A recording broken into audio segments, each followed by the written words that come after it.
احمدہ ونصلی علی رسولہ الکریم، اما بعد فاعوذ باللہ من الشیطان الرجیم، بسم اللہ الرحمن الرحیم۔ قال اللہ تبارک و تعالی وکان فی المدینۃ تسعۃ رہط یفسدون فی الارض ولا یصلحون۔ وقال النبی صلی اللہ علیہ وسلم کانت بنو اسرائیل تسوسهم الانبیاء کلما ہلک نبی خلفہ نبی وإنه لا نبی بعدی سیکون خلفاء فیکثرون۔ وقال النبی صلی اللہ علیہ وسلم لا تزال طائفة من امتی قائمین علی الحق لا یضرهم من خالفهم۔ صدق اللہ مولانا العظیم وصدق رسولہ النبی الکریم۔ معزز دوستو، کتاب مقدس قرآن حکیم انسانی معاشروں کا تجزیہ کرتا ہے، گزشتہ قوموں کے واقعات، سماجی تشکیل یا سماج میں فساد کے تناظر میں گفتگو کر کے واضح کرتا ہے انسانیت بغیر اجتماعیت کے نہیں رہ سکتی، اور جب وہ اجتماعیت قائم کرتی ہے اسی سے گھر بنتا ہے، محلہ بنتا ہے، شہر بنتا ہے، ملک اور ریاست وجود میں آتی ہے، اور اقوام عالم کے درمیان بین الاقوامی تعلقات استوار ہوتے ہیں۔ یہ انسانی سماج، دین اسلام کا مطمع نظر انسانی سماج کو اپنا موضوع بحث بنانا ہے۔ انسان دنیا اور آخرت دونوں میں کامیاب ہو،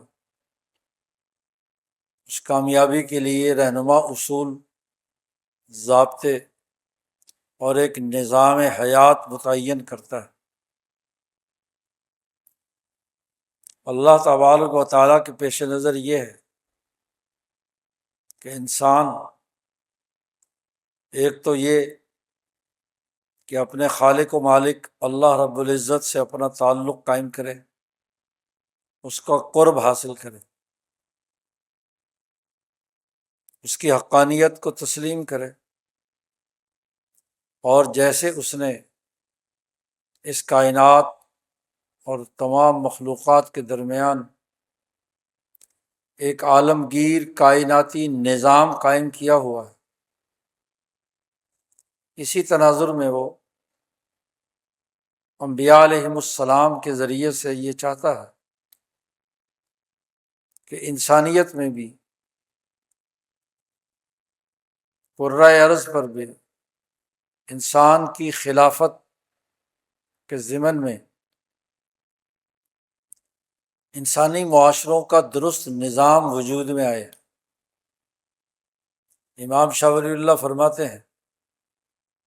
کہ دین اسلام کی تمام عبادات اور اعمال کے دو بڑے بنیادی مقاصد، پہلا مقصد یہ ہے کہ انسان اپنے آپ کی تہذیب کرے، تہذیب نفس، گناہوں، غلطیوں، ظلم اور زیادتی، بد اخلاقیوں سے اپنے آپ کو پاک کر کے اللہ تبارک و تعالیٰ سے سچا تعلق قائم کرے، قرب الہی کے حصول کے لیے اعمال کرے، اور قرب الہی کے حصول کا جہاں ایک انسان کی تہذیب نفس میں عبادات سے تعلق ہے، ایسے ہی اس کے معاملات، لین دین، سوسائٹی کی ذمہ داریوں سے بھی اس کا تعلق۔ اللہ کی یاد اور اس کا قرب عبادات کے ساتھ اور انسانوں کے ساتھ درست طور پر معاملات کرنے سے قائم ہوتا ہے۔ تو ایک تو قرب بارگاہ الہی اللہ کو مطلوب ہے، اور دوسرے یہ کہ انسانی سوسائٹی کی جتنی بھی اجتماعی سطحیں ہیں، خواہ اس کا تعلق گھریلو نظام سے ہو، اس کا تعلق بازار سے ہو، اس کا تعلق ہر اس اجتماعیت جہاں افراد ایک جگہ پر جمع ہو کر ایک دوسرے سے ربط اور تعلق قائم کرتے ہیں، ہر انسان کا دوسرے انسان کے ساتھ جو انٹریکشن ہوتا ہے، رابطہ اور تعلق ہوتا ہے، وہ تعلق ایک درست سسٹم کے طور پر مربوط ہونا چاہیے، اور تمام وہ تعلقات مل کر ایک ریاست اور شہر اور مملکت کی سطح پر ایک ایسے نظام کی صورت میں ڈھلیں کہ تمام انسانوں کے جانی، مالی اور عزت سے، وقار سے متعلق جو حقوق ہیں وہ پورے ہوتے ہیں۔ شاہ صاحب فرماتے ہیں کہ ایک تو تہذیب نفس یا تہذیب اخلاق، اور دوسرے انسانی سوسائٹی میں اس کے لیے شاہ صاحب نے لفظ استعمال کیا ہے نظام المدینہ، مملکت کا نظم و نسق، ریاست اور قوم کا نظم و نسق درست خطوط پر استوار ہوتا ہے۔ انسانیت ایک ایسی لڑی میں پروئی جائے کہ جو ان میں سے ہر طرح کا انتشار، فساد، ایک دوسرے کو نقصان پہنچانے کا عمل وہ ختم ہو جائے، وہ سب ایک ڈسپلن میں آ جائے۔ ڈسپلن کی اس قیام کو ہی نظام کہتے ہیں۔ امام شاہ ولی اللہ دہلوی نے سیاست کی بنیادی تعریف ہی یہ کی ہے کہ وہ سیاست اس حکمت عملی کو کہتے ہیں یا اس سماجی سائنس کو کہتے ہیں، الحکمہ الباحثہ، جس حکمت میں اس بات پر بحث کی جاتی ہے کہ عن کیفیت حفظ الربط الواقع بالمدینہ، کسی ریاست اور مملکت کے اندر بسنے والے تمام انسان ہی نہیں، اس مملکت میں بسنے والے جتنے خاندان، جتنے مکانات، جتنی فیملیز، جتنی اجتماعیتیں موجود ہیں، ان کو جو چیز جوڑ کر رکھنے والی ہے ربط، اس کی کیفیت سے بحث کی جائے کہ وہ اچھی ہے یا بری ہے۔ شاہ صاحب فرماتے ہیں کہ ریاست اور مملکت ایک قانونی شخص ہوتا ہے، لیگل پرسن ہوتا ہے، اور جیسے ایک شخص کے صحت اور مرض لاحق ہو سکتا ہے، صحت مند بھی ہوتا ہے، بیمار بھی ہوتا ہے، ایسے ہی ایک ریاست بیمار بھی ہو سکتی ہے، صحت مند بھی ہو سکتی ہے، ترقی یافتہ بھی ہو سکتی ہے، زوال پذیر اور فساد زدہ بھی ہو سکتی ہے۔ سیاست نام ہے کسی ریاست کے امراض کو پہچاننا اور اس کی حالت صحت سے واقفیت حاصل کرنا کہ کس درجہ میں صحت ہے اور کس درجے میں مرض ہے۔ صحت کو برقرار رکھنے کے لیے حتی الامکان کوشش کرنا، اور جو فساد اور مرض ہے اس اجتماعیت کو گھن کی طرح کھا رہا ہے، اس کو دور کرنا، مرض کا علاج کرنا۔ اور یہ ذمہ داری حکومتی نظام کی ہوتی ہے کہ وہ جن لوگوں نے مل کر ایک ریاست تشکیل دی ہوئی ہے ان تمام کی حالت صحت اور حالت مرض کا جائزہ لے، مرض کو دور کرنے کے لیے اقدامات کرے اور صحت کو برقرار رکھنے کی جدوجہد اور کوشش۔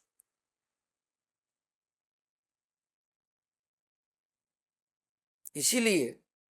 نظام سیاست اور حکومت اور نظام مملکت وہ اس بات کا تقاضا کرتا ہے کہ وہ پوری سوسائٹی کے اس بنیادی ربط کو محفوظ رکھے، سسٹم کو محفوظ رکھے جو ان کی حالت صحت کو یقینی بنائے۔ سیاست کا بنیادی موضوع یہ ہے۔ لفظ سیاست عربی زبان میں کسی شے کو، کسی چیز کو نقص سے نکال کر کمال کی طرف پہنچانا،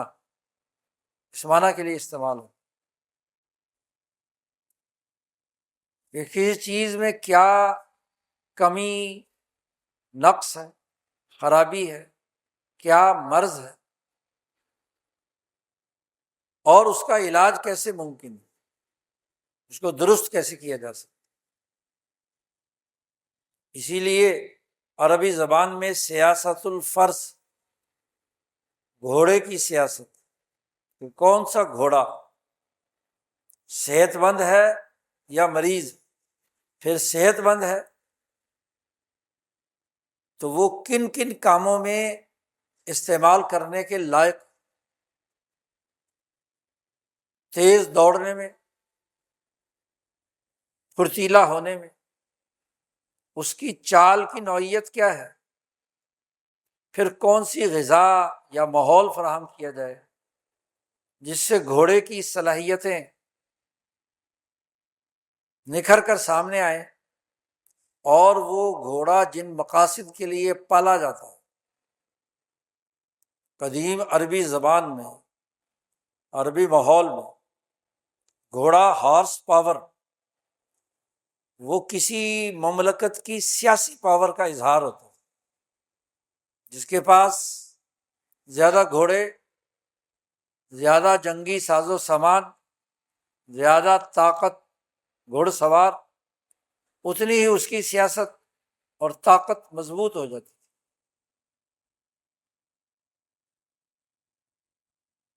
اس لیے جو سائس کہتے ہیں اس فرد کو جو گھوڑے کی پرورش کرتا ہے، گھوڑے کی سیاست کرتا ہے، اس کی کمیاں کمزوریاں جو نسلی طور پر بسا اوقات ہوتی ہیں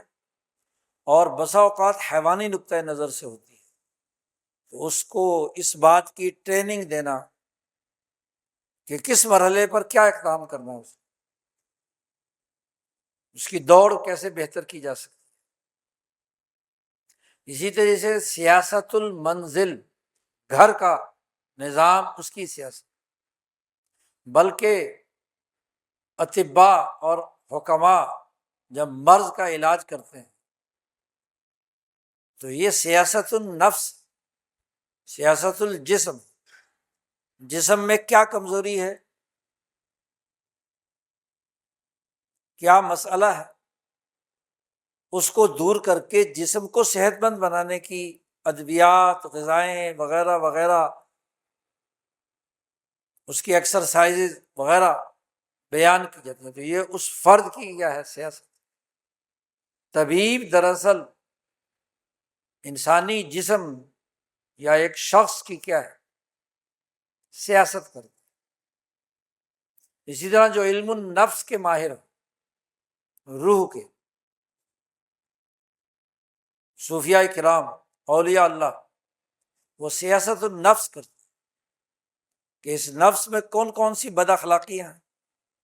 حسد، کینہ، بغض، عداوت، وہ کیسے دور ہوگا، کس حوالے سے اس کے اندر غفلت پائی جاتی ہے، اس غفلت کو دور کرنا، ذکر اذکار یا عبادات کے ذریعے سے۔ تو یہ سیاست النفس۔ اسی طریقے سے کسی بازار کے اندر جو لین دین ہو رہا ہے، اس لین دین میں کمی زیادتی ہے، تو یہ اس بازار کی سیاست، کہ اس بازار میں جو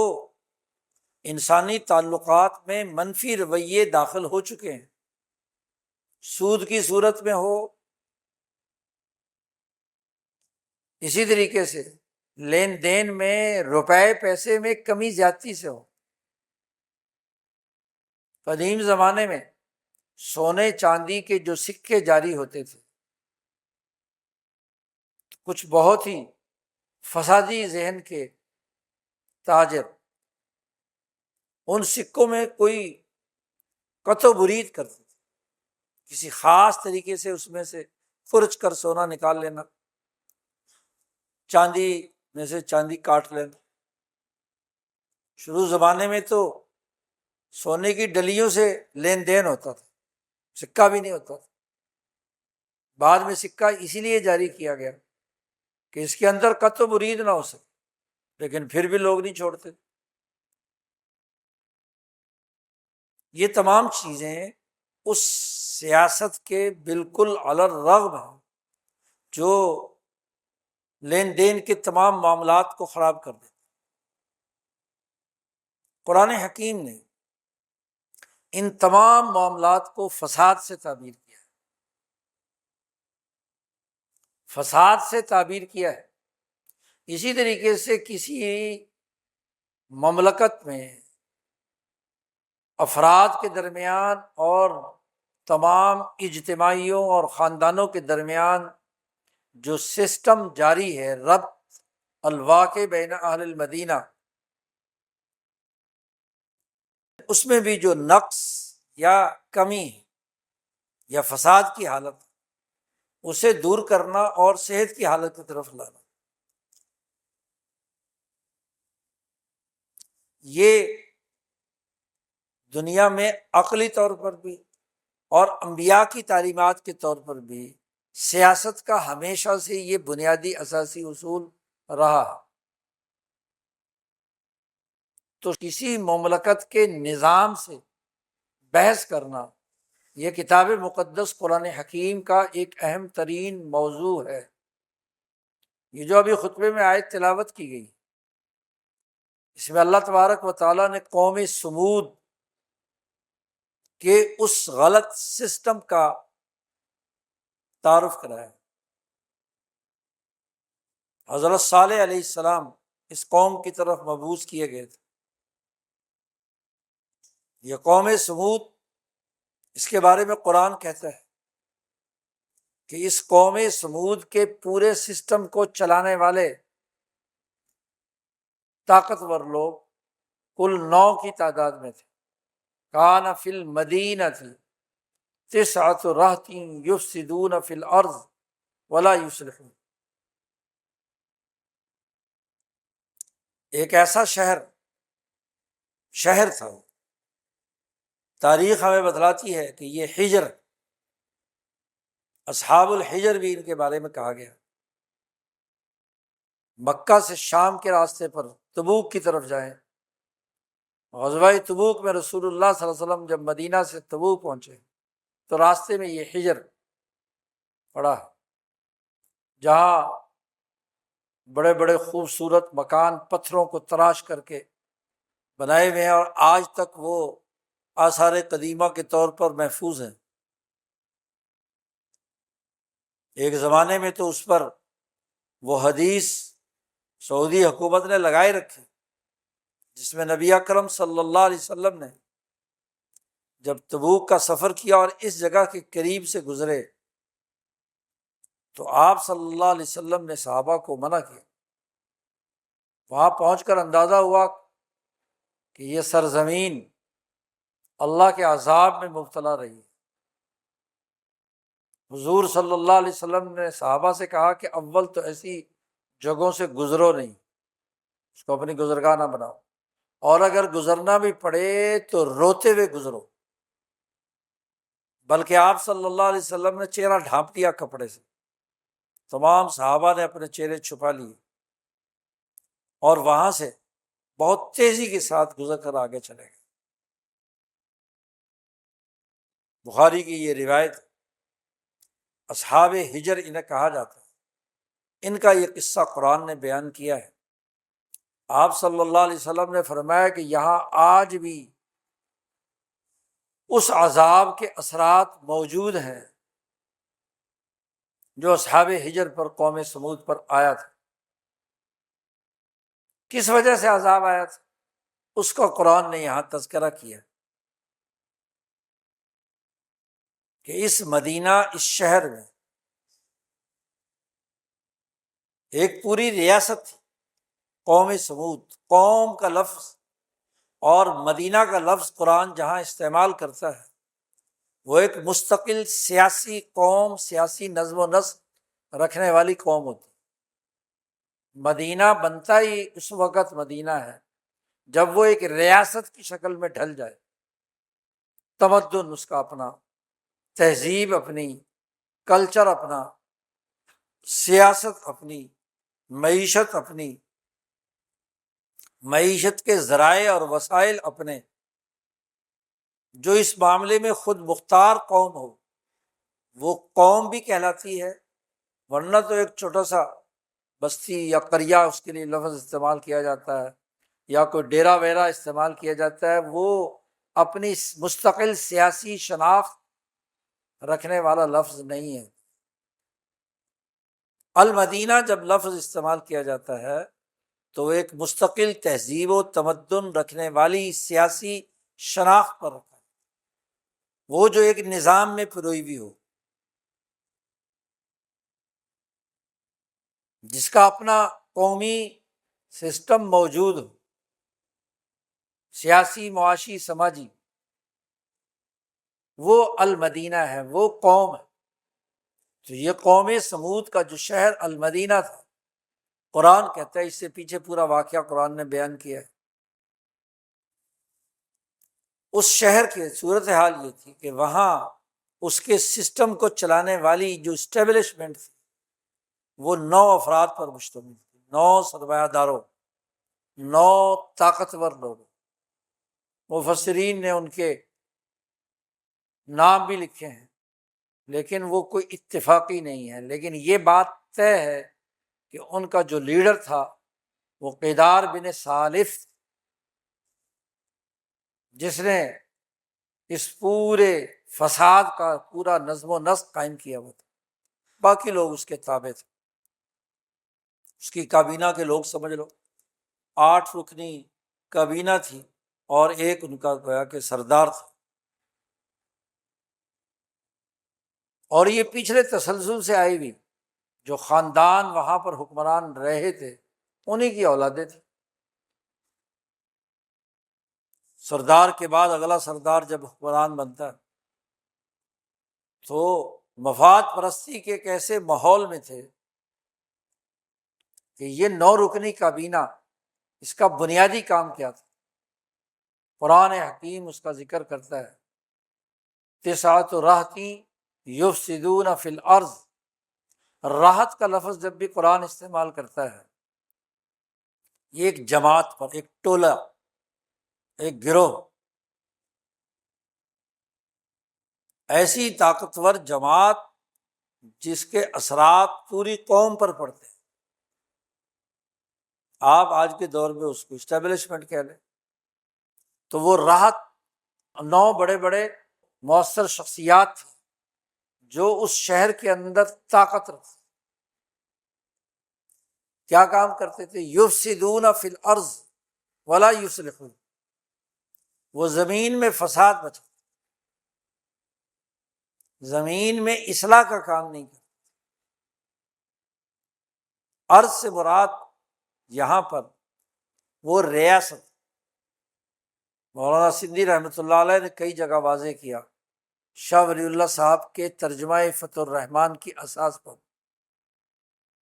جب قرآن الارض کا لفظ بولتا ہے اس سے مراد پوری دنیا اور کرۂ ارض نہیں ہوتا، لغوی طور پر تو یہ تمام کے لیے استعمال، لیکن جب الارض کا لفظ بولا جاتا ہے تو وہ قوم جس شہر اور جس ریاست جہاں جہاں ان کا دائرہ حکومت اس کو ارض کہا جاتا ہے۔ قرآن حکیم نے مکہ کے گرد و نواح کی اس سرزمین جس پر قریشیوں کی حکومت تھی اس کے لیے بھی لفظ یہ استعمال کیا۔ بعض اوقات ہمارے یہ جو نام نہاد بعد میں مفسر بن بیٹھتے ہیں، لغت میں اٹھا کر دیکھا ارض کا معنی زمین، اور پھر زمین کے اوپر ہر چیز فٹ کر دی۔ یا اسی طریقے سے نوح علیہ السلام کے زمانے میں جو طوفان آیا تھا، طوفان نوح، تو وہاں قرآن نے ارض کا لفظ استعمال کیا کہ اے زمین، اس پانی کو پہلے کہا تھا تنور سے پھوٹ پڑ، اور پھر کہا تھا ابلعی، پانی کو جذب کر لے۔ تو یہ ارض وہ ہے جو قوم نوح کی ریاستی دائرے کے اندر زمین تھی۔ اس سے مراد پوری دنیا کی زمین لے لینا، یہ قرآن کی اجتماعی نقطۂ نظر سے کی گئی گفتگو کو تبدیل کرنا ہے۔ یہ بڑی غلط فہمی پیدا ہو جاتی ہے۔ اس لیے جو نئے آج کل مفسرین بنے ہیں، لغت دیکھ کر تفسیر کرنے والے، وہ اسی طرح کی بہت ساری پس منظر سمجھے بغیر ہی لغت سے کیا ہے ترجمہ کر کے لوگوں کے سامنے بیان کر دیتے۔ تو جب الارض کہا گیا کہ یفسدون فی الارض، تو اس ریاست، اب چونکہ وہ المدینہ یا ریاست ایسی تھی جو اس مشرق وسطیٰ کے بالکل درمیان میں تھی، اور اس کے اثرات ارد گرد کی بستیوں پر بھی پڑتے تھے، تو وہ ایک زمین اپنی شہری اور ریاستی خصوصیات کی بنیاد پر اپنا ایک مؤثر کردار رکھتی تھی۔ تو اس سرزمین میں یہ 9 آدمی مل کر فساد مچاتے تھے، یفسدون فی الارض ولا یصلحون۔ اب ریاست اور سیاست اور مدنیت کا بنیادی تقاضا تو یہ ہے کہ اس کے درمیان جو الربط الواقع بین المدینہ، بین اہل المدینہ، اس کو درست طور پر قائم کیا جائے، اصلاح کا عمل، ان کی کمزوریاں دور کی جائیں، نہ کہ اس ربط کو توڑنے والے ایسے اقدامات کیے جائیں کہ جس سے وہ سسٹم ٹوٹ جائے، فساد پیدا ہو۔ تو اس ریاست میں وہ فساد مچاتا، مفسرین نے اس فساد کی تفصیلات بھی بیان کی۔ چونکہ تجارت کا یہ مرکز تھا، لین دین، تو تاجروں میں سب سے بڑا فساد کا کیا معاملہ ہوتا ہے؟ زر کے اندر خرد برد کرنا۔ بہت سے مفسرین نے تو لکھا کہ سونے چاندی کے سکوں میں کٹ لگاتے تھے، سونے چاندی کی جو ڈلیاں ہوتی تھی ان سے جو لین دین ہوتا تھا اس میں تو ویسے کمی کر لیتے تھے، کاٹ لیتے تھے۔ اب ہر آدمی یا غریب آدمی کون چیک کرتا پھرے کہ اس میں سے کیا کٹا؟ ایسے ہی سونا چاندی کا جو سکہ بھی جاری ہے، تو وہ بھی کیا ہے، اس کے اندر بھی کچھ اس طریقے سے اس میں سے سونا یا چاندی نکال لیتے کہ عام آدمی کو نہیں پتہ چلتا۔ خاص جو پہچاننے والا، اور ہر آدمی کے پاس اس وقت کوئی پیمانہ بھی یا تکڑی اور تولنے کا بھی کوئی عمل نہیں تھا، چلاتے تھے۔ ایک فساد، معاشی فساد یہ تھا کہ جو جاری کرنسی ہے اس کے ذریعے سے لوگوں کے مالوں کو لوٹنا اور اس میں خرد برد کرنا، یہ ایک فساد، معاشی فساد۔ سیاسی فساد یہ تھا کہ قتل انسانیت ان کے نزدیک کوئی بڑا جرم نہیں تھا، جو ان کے راستے میں آتا مار دیتے۔ حتیٰ کہ صالح علیہ السلام ایک اعلیٰ خاندان کے طاقتور فرد، ان کے قتل کی بھی منصوبہ بندی کر رہے ہیں کہ یہ ہمارے راستے میں رکاوٹ۔ اور اس فساد کا شاخسانہ اگلی آیت میں بیان کیا، قالوا تقاسموا باللہ، اللہ کی قسم اٹھا کر، حلف اٹھا کر، سب نے مل کر، قاسموا باللہ لنبیتنہ، کہ رات کے گھٹا ٹوپ اندھیرے میں ہم صالح علیہ السلام پر حملہ کریں، ان کو گھر سے اٹھائیں اور قتل کر کے پھینک دیں۔ سوتے وقت، لنبیتنہ، بیتوتت، رات کے آرام کرنے کا وقت، چادر اور چار دیواری کو پامال کر کے کسی سوتے ہوئے شخص کو اٹھا کر گرفتار کرنا، مارنا، ذلیل کرنا، رسوا کرنا، توہین و تذلیل کرنا، یہ اس آیت کے مفہوم میں داخل ہے۔ کمزوروں کے ساتھ تو پتہ نہیں وہ کتنا کچھ کرتے تھے، یعنی جان انسانوں کی محفوظ نہیں تھی۔ جو آدمی ان کو اصلاح کی اور درستگی کی بات کرے یا لوگوں سے کہے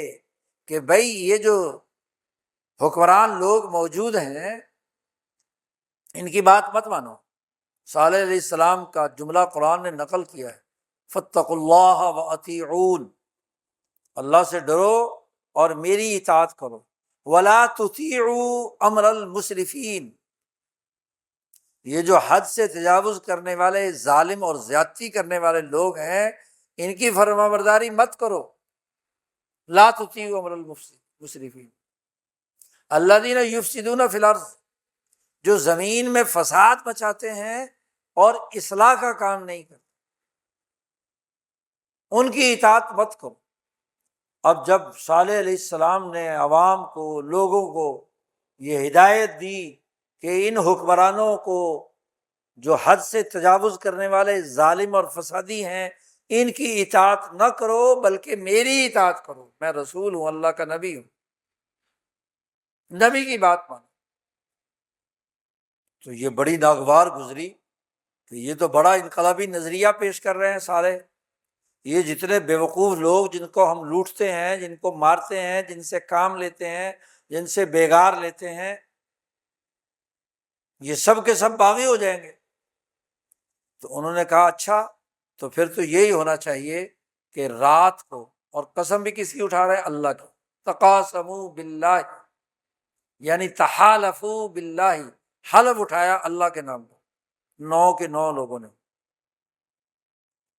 کہ رات کو حملہ کرو اور ان کو مار دو۔ اور اگلا فراڈ کیا ہے؟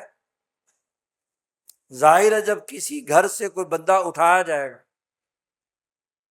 اسے قتل کیا جائے گا، مارا جائے گا، تو لَنَقُولَنَّ لِوَلِيِّهِ مَا شَهِدْنَا مَهْلِكَ أَهْلِهِ، تو اب دن کی روشنی میں پتہ تو چل جائے گا، اور سب کو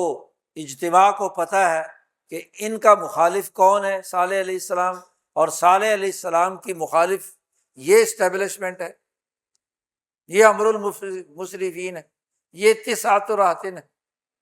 تو وہ کہیں گے کہ بھی تم نے قتل کیا، تو ہم کہیں گے اللہ کی قسم ہم تو وہاں حاضر ہی نہیں تھے، لَنَقُولَنَّ لِوَلِيِّهِ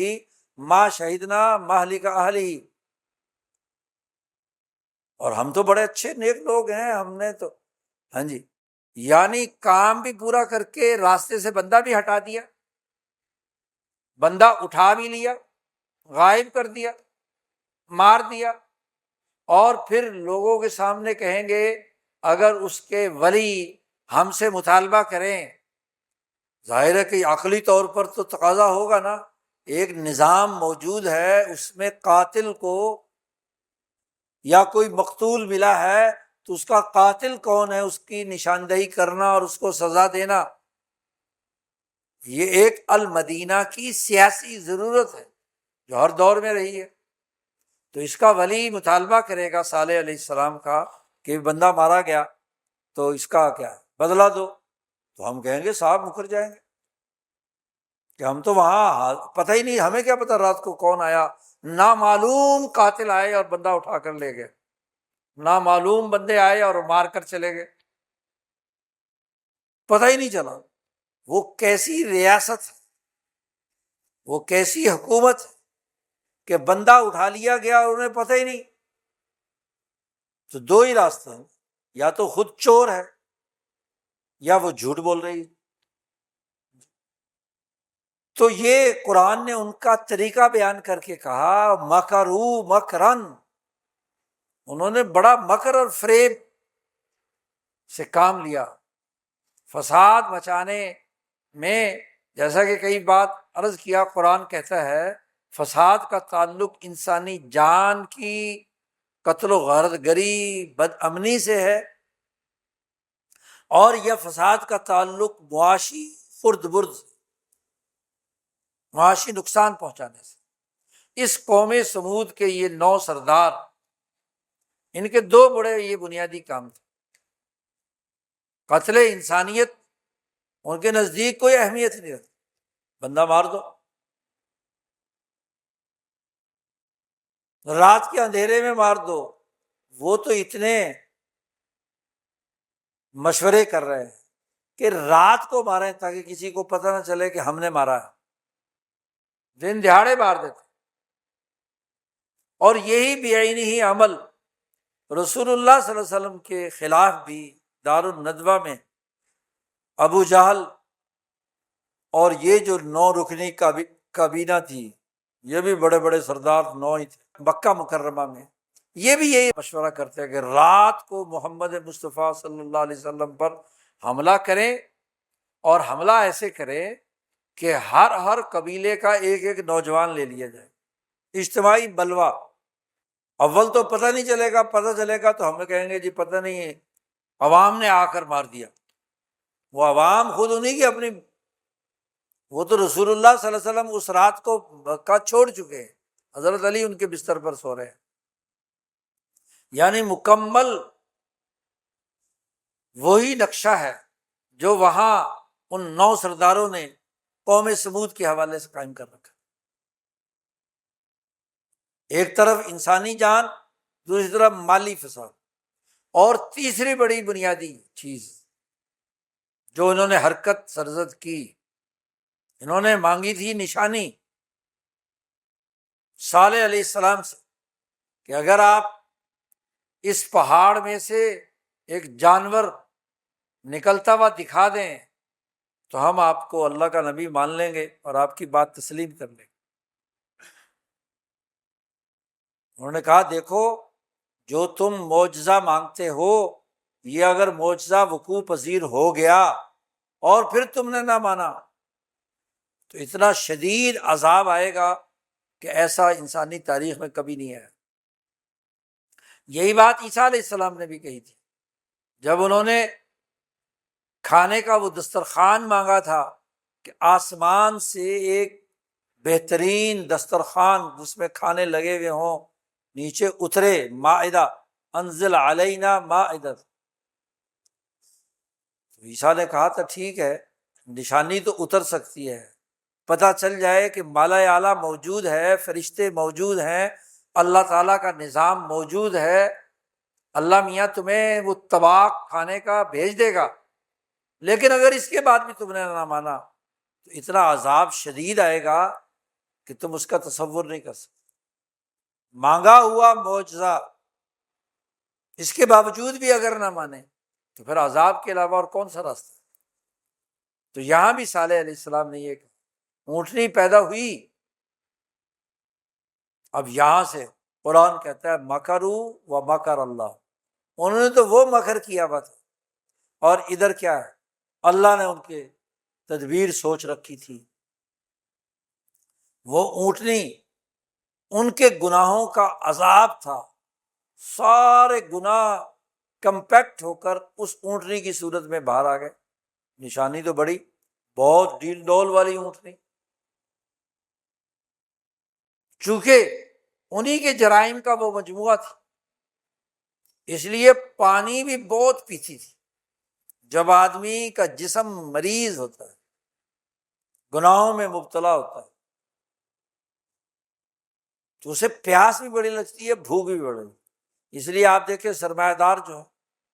ان کے پیٹ اتنے بڑے بڑے ہوتے ہیں کہ 70 ڈشیں میں بنتی ہیں اور ہڑپ کر جاتے ہیں، کہ کھانے کے پینے کے، نہ بھوک مٹتی ہے نہ پیاس ختم ہوتی۔ مجرمین کا یہی حال ہوتا، ان کے جرم پر مبنی وہ اونٹنی تھی۔ اب وہ جو اونٹنی باہر آئی تو وہ اس پوری ریاست کا آدھا پانی پی جاتی تھی اور آدھا چارہ کھا جاتی تھی۔ اب جو وہ لوٹ مار کر رہے تھے ان کے جانور، ان کے لیے چارہ کم ہو گیا، تو پھر چارہ اور پانی اس کا راشننگ کا نظام قائم ہوا، طے ہوا کہ بھی ایک دن یہ اونٹنی پانی پیے گی اور یہ چارہ کھائے گی، اور دوسرے دن تمہارے جانور پانی پیئیں گے، اور ظاہر ہے کہ ایک دن کھانے پینے کو ان کے جانوروں کو نہیں ملتا، ان کی عیاشیاں کم ہو گئی۔ انہوں نے کہا بھئی یہ تو بڑا مسئلہ ہے، ہم تو دوسروں سے لوٹتے ہیں، یہ اونٹنی جو صالح علیہ السلام کی ہے یہ ہمیں ہی کیا ہے۔ اور جب بھی انسانی گناہوں کا ایک جگہ پر جمع ہو کر کوئی شکل اختیار کر لیتے ہیں، خواہ وہ جسمانی ڈھانچے کی صورت میں ہو یا اس کے اندر کوئی روح بھی ڈال دی جائے، وہ پانی جذب کرتی ہے، غذا جذب کرتی ہے، کھانا پینا جذب کرتی ہے، انرجی جذب کرتی ہے۔ تم نے بھی آج کل ایک اونٹنی پال رکھی ہے، اے آئی کی ایسی اونٹنی بنا لی، کمپیوٹر کی ایسی اونٹنی بنا لی، کرپٹو کرنسی کی ایسی الگوریزم بنا لی ہے کہ جو پانی کا بے تحاشا استعمال کر جی۔ وہ کہتے ہیں کہ جناب آپ جب بھی اے آئی سے ایک سوال کرتے ہیں اور اس سوال پر جو الگوریزم اس کا چل کر آپ کو جواب دیتا ہے تو کتنا ہی پانی وہ پی جاتی ہے، پانی کا کال پڑنے والا ہے، اور پانی بھی وہ صاف شفاف پیتی ہے جو انسان پیتا، گندا بندہ پانی بھی نہیں پیتی، کیونکہ وہ تو مشین کو کیا ہے خراب کر دے۔ صاف شفاف ڈسٹل واٹر اس نے پینا ہے جو شاید تمہیں بھی نصیب نہ ہوتا ہو۔ تو اب یہ دیو پوری دنیا میں صالح علیہ السلام کی اونٹنی کی طرح اتنا پھیل رہا ہے کہ تمہارے تمام توانائی کے وسائل، کھانے پینے کے وسائل جذب کر رہا ہے، توانائی ادھر ہی خرچ ہو رہی۔ تو یہ جرائم تہ در تہ جب جم جاتے ہیں تو ان جرائم کے نتیجے میں بظاہر تو بڑے خوش ہوئے کہ جو اونٹنی پیدا ہو گئی، ہاں جی، اب بظاہر تم بڑے خوش ہو کہ اے آئی سے بڑے کام ہو رہے ہیں، لیکن اے آئی کس قیمت پر کام کر رہی ہے، تمہاری کون کون سی چیزیں ہڑپ کر رہی۔ تو ایسے ہی صالح علیہ السلام کی وہ قتل کے درپے ہو۔ اس قدار نے پہلے یہ فیصلہ کیا کہ اس اونٹنی کی کونچے کاٹ دو، عقر الناقۃ، جو خود ہی معجزہ طلب کیا، اب اس معجزے کو فنا کرنے کے لیے اقدامات کر رہے ہیں۔ تو اس قدار نے وہ لمبا چوڑا قصہ یہاں مفسرین نے بیان کیا ہے، ہاں جی، کسی خوبصورت عورت نے اس کو پیشکش کی کہ تو اونٹنی، ہاں جی، وہ ہو جائے، کٹ جائے تو میں ہاں جی تجھ سے شادی کر لوں گی، یہ وہ۔ تو قیدار صاحب گئے اور انہوں نے پوچھا فعقروا الناقۃ فعتوا عن امر ربہم، اللہ کے حکم اور نظام سے نافرمانی کی، اور پھر اللہ کا عذاب آ، وہ فساد فی الارض جو انسانیت کے قتل اور معاشی لوٹ کھسوٹ کی بنیاد پر جمع ہو چکا تھا، اس فساد نے پھیل کر، شاہ صاحب کہتے ہیں کہ اس اونٹنی کے جسم سے ایسی بدبو پھیلی، ایسی سڑان پھیلی کہ جہاں جہاں جہاں جہاں اس کی بدبودار گیس پہنچی وہیں وہیں بندہ فارغ ہو۔ چلے تھے اونٹنی کو مارنے اور صالح علیہ السلام کو قتل کرنے. تو قرآن کہتا ہے مکروا مکرا ومکرنا مکرا، ہم نے بھی تدبیر کی، ہم نے بھی ایک طریقہ کار اختیار کیا، اور ہماری اس تدبیر کے نتیجے میں کیا ہے. اور وہ جو 9 ہے خاص طور پر وہ 9 کے 9 ایک جگہ پہ بیٹھے ہوئے بڑی خوشی منا رہے تھے کسی پہاڑ کے نیچے. تو اوپر سے وہ 14 آیا اور ان کا سر کچل دیا. اس کے نتیجے میں وہ گیسز خارج ہوئیں، پتھروں اور پہاڑوں ریزہ ریزہ ہونا شروع ہوئے، ٹوٹنا شروع ہوئے. ایسی زہریلی گیس تھی جس نے گرد و نواح کے پتھروں کو پھاڑ دیا، اور اس نے پتھر جب برسنے شروع ہوئے بستی کے اوپر، پہاڑی علاقے میں تھا، تو نتیجہ تو وہی نکلنا تھا کہ ایک ایک چن چن کر پتھر بندوں کو لگے اور کیا ہے فارغ ہو. تو نظام المدینہ قرآن کا موضوع ہے. اسی بنیاد پر مدینہ منورہ رسول اللہ صلی اللہ علیہ وسلم نے بنایا، وہ مدینہ جو مکہ کی صورت میں ایسی اسٹیبلشمنٹ کے 9 بندوں کے قبضے میں تھا جنہوں نے وہاں فساد بچا یفسدون فی الارض ولا یصلحون. تو انسانی سماج میں انبیاء کے نزدیک سسٹم، نظام بنیادی موضوع بحث ہے. کوئی آدمی مسلمان ہو، قرآن کی تلاوت کرے، نبی اکرم صلی اللہ علیہ وسلم پر ایمان لائے، تو اپنے ملکی سیاسی نظام پر بحث نہ کرے، یا ان آیات کے تناظر میں اپنے دور کی سیاست، نظام حکومت اور ان تمام چیزوں کو زیر بحث نہ لائے، تو اس کا ایمان ناقص ہے، رسمی ہے، حلق سے اوپر اوپر. قرآن حکیم نے آدم علیہ السلام سے لے کر رسول اللہ صلی اللہ علیہ وسلم تک انبیاء کے جو واقعات بیان کیے ہیں، ان کا سماج کی تشکیل کے اس نظام سے تعلق ہے. فرعونی نظام ہو، قارونی نظام ہو، جالوتی نظام ہو، یہودی نظام ہو یا عیسائی نظام ہو، ان تمام کو قرآن حکیم نے بڑی وضاحت کے ساتھ انہی 3 بنیادوں پر، فساد فی الارض، اصلاح فی الارض کے تناظر میں جائزہ لیا ہے کہ کہاں اصلاح ہے ریاست میں اور کہاں فساد ہے. موسوی جدوجہد، عیسوی جدوجہد، داودی جدوجہد وہ اصلاح فی الارض یا اصلاح فی المدینہ کی ہے. اور فرعون و قارون و حامان اور جالوت و یہود، ان کی جدوجہد فساد. یہ بار بار قرآن حکیم میں احکامات کی تو چند آیات ہیں. اصول فقہ کے محققین نے صرف 500 آیات کے بارے میں کہا ہے کہ یہ احکام سے متعلق. باقی تمام آیات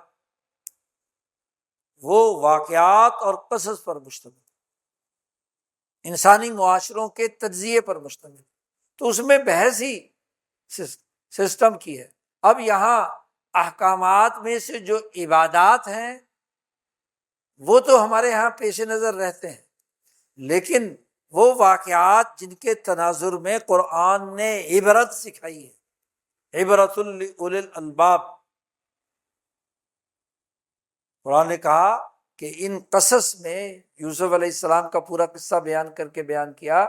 کہ ان قصوں میں عقل مندوں کے لیے بڑی عبرت ہے. تو یہ عبرت کیا ہے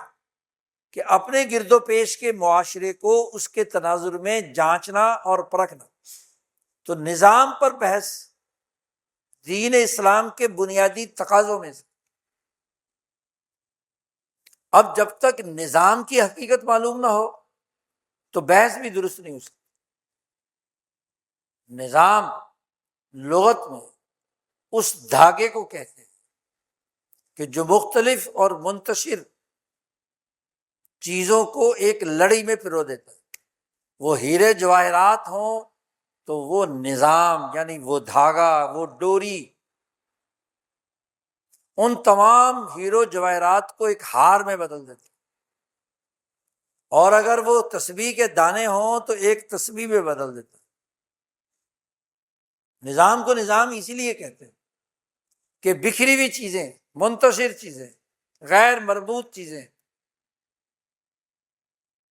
ان تمام کو ایک لڑی میں پرو دینا۔ اب اس کے ساتھ وابستہ جتنی بھی اشیاء اور چیزیں ہوتی ہیں، وہ جو ترتیب ناظم نے، نظام بنانے والے نے قائم کر دی، جو ہیرا جواہرات میں سے جو پہلے ڈالا وہ پہلے، جو بعد میں ڈالا دوسرے نمبر پر، تیسرے نمبر پر، تو پوری ایک نمبرنگ ہے۔ ہار بنانے کا بھی اصول اور ضابطہ ہے، اور اگر اس کا امام یا لاکٹ بیچ میں ڈالنا ہے تو کتنے دانے ادھر ہوں گے، کتنے دانے ادھر ہوں گے، تاکہ وہ دیکھنے میں خوبصورت لگے۔ بے ڈھنگا اور بے تکا ہار نہیں بنتا، نہ ہی بے تکی اور بے ڈھنگی تسبیح بنتی ہے۔ اس کا بھی ایک امام ہوتا ہے اور اس کے بھی دانے ترتیب وار ہیں۔ مسلمان بناتے ہیں تسبیح کا مطلب اللہ کے ناموں کو پکارنا، اور جب اللہ کے ناموں کو پکارنے کے لیے ہے تو رسول اللہ صلی اللہ علیہ وسلم نے فرمایا کہ اسماء الحسنی جو ہے وہ 99 ہے، تو 100 کی تسبیح بنائی جاتی ہے۔ اللہ کے آگے اسماء جتنے بھی ہیں اس کے لیے 100 کی تعداد، اور پھر 33 کی تقسیم اس لیے کی جاتی ہے کہ رسول اللہ صلی اللہ علیہ وسلم نے اس تسبیح کے لیے جو نماز کے بعد سبحان اللہ الحمدللہ اللہ اکبر، اس کو 33 میں کیا تقسیم کیا۔ تو ایک نظریہ جو حدیث سے اخذ کیا گیا، اس نظریے کی اساس پر کیا ہے، یا وہ تسبیح جو حج کے 7 چکر کاٹنے کے لیے بنائی جاتی ہے، حاجی لوگ، عمرہ پہ جانے والے، حج کرنے والے جانتے ہیں، تو وہ اپنی انگلی میں پہن لیتے ہیں، تو وہ 7 دانوں پر مشتمل ہوتی ہے۔ اس کا کانسیپٹ کیا ہے؟ تو کوئی بھی نظام کسی نہ کسی نظریے کے تحت بنتا ہے۔ جی، ہندوؤں کے 7 پھیرے ہیں نکاح کے وقت، مرد عورت کو 7 چکر کٹواتا ہے، 7 پھیرے انہیں کہتے ہیں۔ تو 7 کی تعداد کے اعتبار سے انہوں نے اپنا مالاؤں کا نظام بنا رکھا، جو ان کا رشی پروہت ہوتا ہے وہ اسی طرح کی چیزیں گلے میں مالائیں والے ڈالے ہوئے ہوتا ہے۔ جو نظریہ ہے، علم نجوم کی اساس پر 7 ستارے تھے، تو 7 ہی چکر نکاح کے بنائے انہوں نے، کیونکہ وہ علم نجوم پر ہندو نظام وہ علم نجوم کی بنیاد پر استوار ہوا۔ تو نظریہ ملت نجامین کا ہے، تو نجامین کی ملت کی اساس پر کیا ہے، انہوں نے اپنے نکاح کی تقریبات، پھر ذائچے کے بنیاد پر پوتھی نکالنا، سورج چاند ستاروں کا ذائچہ بنانا پیدائش کے تناظر میں، اور اس کے مطابق اس کی نحوست یا اس کی سعادت کا فیصلہ کرنا کہ کون سا کام، شبہ گھڑی کون سی ہے، نحوست والی گھڑی کون سی ہے۔ تو یہ علم نجوم کے نظریے کی اساس پر انہوں نے اپنا نظام استوار کیا۔ سیاست کا ڈھانچہ بھی اسی بنیاد پر ملت نجامین نے بنایا، عبادات کا، معاملات کا، ارتفاقات کا۔ حکومت کس شبہ گھڑی میں بنی ہے اس کے بارے میں کیا ہے، علم نجوم کی بنیاد پر حکومت سے کہا جاتا ہے کہ حلف اٹھاؤ، مودی جی حلف اٹھائیں گے، کوئی اور گاندھی حلف اٹھائے گا، تو اس کے لیے 15 اگست کی پوتھیاں میں نکالی گئی تھی کہ یہ 15 اگست بڑی، انگریزوں نے جب اپنے سوچ کے مطابق، جس نظریے کے مطابق، اور 15 اگست میں انگریزوں کا نظریہ جاپان کی شکست تھی، جس دن شہنشاہ ایران نے 1945 میں ایٹم بم گرائے جانے کے بعد حکومت سے وڈرا کرنے اور جاپانی قوم کو جنگ کی شکست تسلیم کرنے کے لیے اعلان کیا تھا۔ تو جنوبی ایشیا میں ہندوستان جاپان کے بعد سب سے بڑا ملک ہندوستان تھا۔ تو ہندوستان میں ہاں جی تقسیم ان کا نظریہ تھا۔ اس جنوبی ایشیا کو، بر صغیر کو تقسیم کرنے کے لیے جو گڑی مقرر کی گئی وہ 15 اگست لارڈ ماؤنٹ بیٹن میں۔ نظام یہاں سے بنتے ہیں جی۔ حالانکہ ہندوؤں نے، ان کے بڑے بڑے پروہتوں نے کہا تھا کہ یہ گھڑی صحیح نہیں ہے، نیا ملک یا آزادی کے حصول کی گھڑی صحیح نہیں ہے، قتل عام ہوگا، فساد ہوگا، خون خرابہ ہوگا۔ خیر، تو ہر قوم، شاہ صاحب فرماتے ہیں ملت نجامین نجوم کی نظریے کی بنیاد پر اپنا سسٹم بناتے ہیں، ارتفاقات کا ہو یا اقترابات کا ہو۔ اسی طریقے سے جو مجوس ہیں، جو عقل کی بنیاد پر اپنے لیے نظام بناتے ہیں، تو عقلی تجربات اور مشاہدات کے تناظر میں جو ان کی عقل ہوتی ہے اس کی بنیاد پر اپنا سسٹم بناتے ہیں۔ اور ایک مسلمان جب سسٹم بناتا ہے تو اللہ اور اس کے رسول کے جو احکامات، ملت مصطفیہ محمدیہ وہ اپنا سسٹم بناتی ہے، رسول اللہ صلی اللہ علیہ وسلم نے جو بیانیہ یا نظریہ دیا، جیسے تسبیح کے بارے میں میں نے ذکر کیا، یا جیسے رسول اللہ صلی اللہ علیہ وسلم نے نکاح کے لیے خطبہ، بلکہ نکاح سے پہلے خطبہ کہتے ہیں پرپوزل، مرد اور عورت، لڑکا لڑکی کے درمیان منگنی جسے کہا جاتا ہے، رسومات نہیں، کسی کے گھر بڑی عزت اور وقار کے ساتھ اس کی بیٹی لینے کے لیے ادب و احترام کے ساتھ پیغام بھیجنا، اس کو خطبہ کہتے ہیں۔ کیونکہ جب فساد مچانا ہو تو دوسرے کی لڑکی اٹھا لی جاتی ہے رات کو، اس کی اپنا جو مرضی کر لو، نکاح شکا، ہاں جی، تو وہ اٹھانے کا عمل، یہ فساد کی بات۔ اور ایک کسی کو بڑے رسپیکٹ کے ساتھ درخواست کرنا کہ آپ کی بچی جوان ہو گئی ہے، ہم اپنے فلانے بچے سے مانگتے ہیں، تو یہ عزت و احترام، اس کو خطبہ کرتے ہیں۔ تو یہ خطبہ پیغام نکاح بھیجنا، اور ان کو چاہیے کہ وہ اپنی لڑکی کی رضامندی بھی حاصل کریں، تاکہ رضامندی سے ایک کام ہونا چاہیے۔ اور پھر نکاح کی تقریب میں اللہ کے نام کا خطبہ پڑھا جائے، وہ آیات سنائی جائیں کہ جس میں باہمی سماجی تعلقات مرد اور عورت کے ہونے ہیں، تو دونوں کو اللہ کا ڈر پیدا کرنا ضروری ہے، دونوں کی حیثیت کا تعین کرنا ضروری ہے۔ اس لیے نکاح کے خطبے میں پہلی آیت میں ہی بدلا دیا کہ عورت اور مرد دونوں ایک ہی جان سے پیدا ہوئے ہیں، ان میں سے کوئی جانور نہیں ہے، مرد اور عورت برابر حیثیت رکھتے ہیں، یہ ایک ہی نفس کی دو شاخیں ہیں۔ تو ایک ہی درخت کی دو شاخیں ہیں، صلاحیتیں اور استعدادات دونوں کے مختلف ہیں، اس لیے اس رحم کا، اس رشتے کا خیال رکھنا ضروری ہے تمہارے لیے، اللہ تعالیٰ اس کی نگرانی کر رہا ہے تمہارے اس رشتے۔ تو چونکہ اللہ پر ایمان، اس کے فرشتوں پر ایمان، اس کی کتاب پر ایمان، تو اس نظریے پر تقریب نکاح منعقد ہوتی ہے۔ اسی نظریے پر جو بھی اجتماعی نظام، یہ گھر کا نظام اگر اللہ کے نام سے ہوتا ہے، کھانے کا نظام بسم اللہ الرحمن الرحیم سے شروع ہوتا ہے جی، کاروبار اور لین دین میں کاروباری لوگوں کے لیے کہا گیا کہ ذکر، اذکار اور صدقہ اور خیرات پیش نظر رکھو، اس میں کبھی کبھی کمی زیادتی ہو سکتی ہے، اس کے اندر حشو اور لغو پیدا ہو سکتا ہے، اس لیے صدقہ دے دیا کرو۔ اس کے لیے بھی کیا ہے، ایک نظریہ دے دیا۔ اسی طرح جب سیاست کا ریاستی ڈھانچہ وجود میں آتا ہے تو وہ بھی اللہ کے نام سے، اللہ کے نام پر حلف اٹھایا جاتا ہے کہ یہ ذمہ داری میں جو قبول کر رہا ہوں، اس ذمہ داری کو کیسے ادا کروں گا، اور میرے نزدیک ہر شہری برابر حیثیت کا مالک ہے۔ ابو بکر نے جب حلف اٹھایا تو اعلان کیا کہ میرے نزدیک تمام برابر ہیں، حتیٰ کہ میں خود بھی تمہاری طرح کا ایک آدمی ہوں۔ انی احد کا احدکم، میں بھی ایک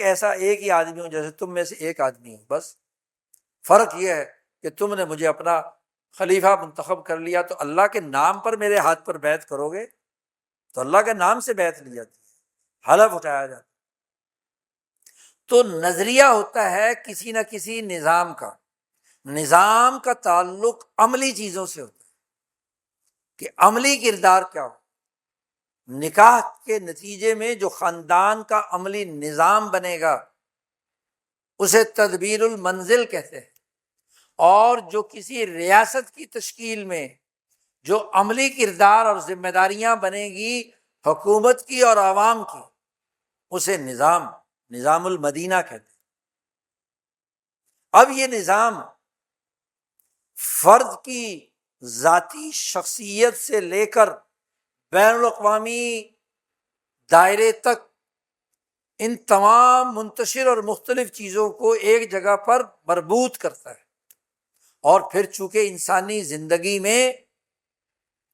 بالا تر نظام ذیلی نظاموں پر اپنا کنٹرول رکھتا ہے۔ جیسے انسان کے اندر انسان کا جو دل کا نظام ہے، جو بادشاہ ہے، حکمران ہے، جو پورے جسم کے اعضاء میں خون کی سپلائی دیتا ہے، ان کی ضروریات پوری کرتا ہے، لیکن اس کے ذیلی نظام بھی ہیں، نظام انہضام ہے، گردوں کا نظام ہے، ہاں جی، جگر کا نظام ہے، معدے کا نظام ہے انہضام، اور نظام انجذاب، گردوں کا جذب کا نظام، آنتوں کا نظام۔ لیکن یہ تمام ذیلی نظام اس مرکزی نظام سے جڑے ہوئے ہیں جو ایک نفس سے ناطقہ یعنی شخصی فرد کی پوری تمام قوتوں کو کنٹرول کرتا ہے۔ کسی بھی عضو کو اگر خرابی لاحق ہو تو وہ دل اس خرابی کو دور کرنے کی طرف متوجہ ہوتا ہے۔ کوئی ہاتھ زخمی ہو گیا، پاؤں زخمی ہو گیا تو ادھر خون کی سپلائی بڑھاتا ہے، اسی لیے خون تیزی سے وہاں جاتا ہے تاکہ اس عضو کو ضائع ہونے سے بچایا جا سکے۔ نظام کا کام عمل، اور نبی اکرم صلی اللہ علیہ وسلم نے اسی شخص سے مشابہت دی ہے حدیث میں مسلمانوں کے بارے میں، کہا کہ المؤمنون کجسد واحد، مومنین جتنے بھی مسلمان ہیں وہ جب اپنی اجتماعی زندگی میں یا اپنی ریاستی زندگی میں اپنی ایک اجتماعی شناخت قائم کر لیتے ہیں، مدنی شناخت، تمدن کی شناخت پیدا کر لیتے ہیں، تو کجسد واحد، ایک انسانی جسم کی طرح ہے۔ جیسے اس کا نظام جب بھی ضرورت پڑے، جو پیچھے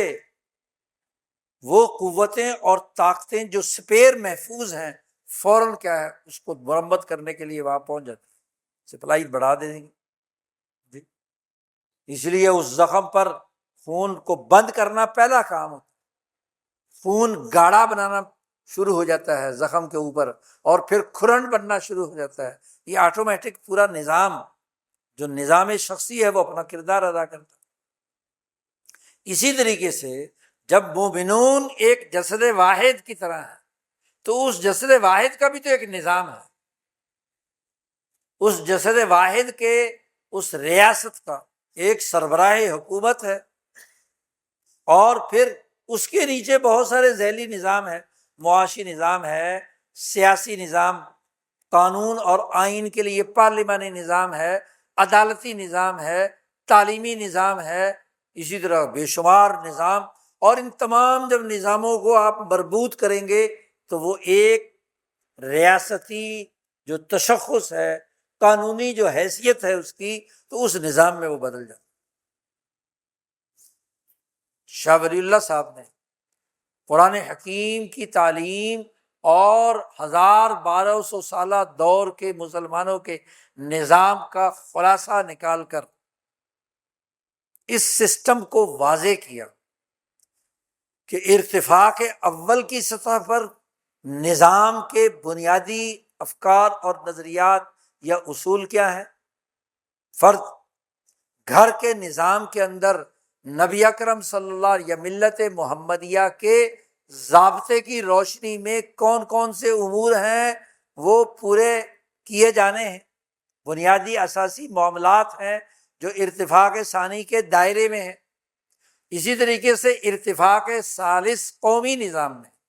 ایسے ہی بین الاقوامی نظام میں، اور پھر یہ بھی واضح کر دیا کہ جب انسانی نظام کی بات آئے گی، ارتفاقات تو یہ چار ہی ہیں لیکن نظریات مختلف ہو سکتے ہیں۔ شاہ صاحب نے کہا کہ اگر ملت نجامین ہے تو ان چاروں کو ان اپنے اپنے تخیلات کے مطابق علم نجوم کی بنیاد پر استوار کرے گی، اور ملت طبیعیین ہے تو وہ طبیعیاتی قوانین کے بنیاد پر استوار کرے گی، کرتی ہے،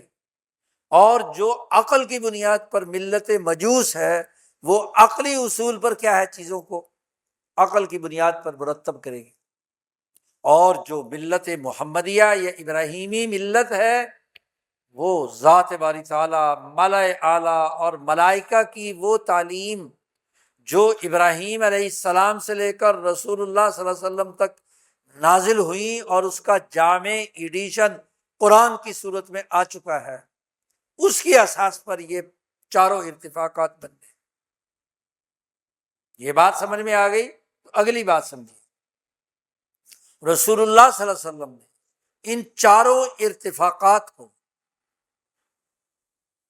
اللہ تبارک و تعالیٰ کے احکامات اور ملت حنیفیہ کی اساس پر استوار کیا، فرد بھی، خاندان بھی، ریاست بھی، بین الاقوامی نظام۔ آپ صلی اللہ علیہ وسلم بین الاقوامی نظام قائم کرنے کے لیے ہی مبعوث ہوئے تھے، اور بین الاقوامی نظام اس وقت تک قائم نہیں ہو سکتا جب تک کہ ریاستی نظام ٹھیک نہ ہو، اور جب تک کہ اس ریاست کے اندر خاندانی نظام ٹھیک نہ ہو، اور خاندانی نظام ٹھیک نہیں ہو سکتا جب تک کہ افراد کی تہذیب شخص، تہذیب نفس موجود نہ ہو۔ تو آپ صلی اللہ علیہ وسلم نے 23 سال کے دورانیے میں چاروں کام بیک وقت اہداف مقرر کر، اور 23 سال میں یہ کام مکمل کر کے اپنے جانشین ابو بکر صدیق، عمر فاروق، عثمان غنی، علی المرتضیٰ کے حوالے کر 1200 سال تک انسانیت کی فلاح و بہبود کا یہ عالمگیر نظام ملت محمدیہ یا ملت حنیفیہ کی اساس پر انسانیت کے لیے ہمیشہ سے فائدہ مند رہا۔ یہ نظام بین الاقوامی نظام ہو، قومی نظام ہو، اور خاندانی نظام، اور دنیا آج بھی اس کے بنیادی ان اساسی اصولوں سے متاثر ہے، تسلیم کرتی ہے۔ 7ویں صدی عیسوی سے لے کر 17ویں صدی عیسوی تک پوری دنیا اور پورے کرۂ ارض پر یہ نظام حکمران رہا ہے۔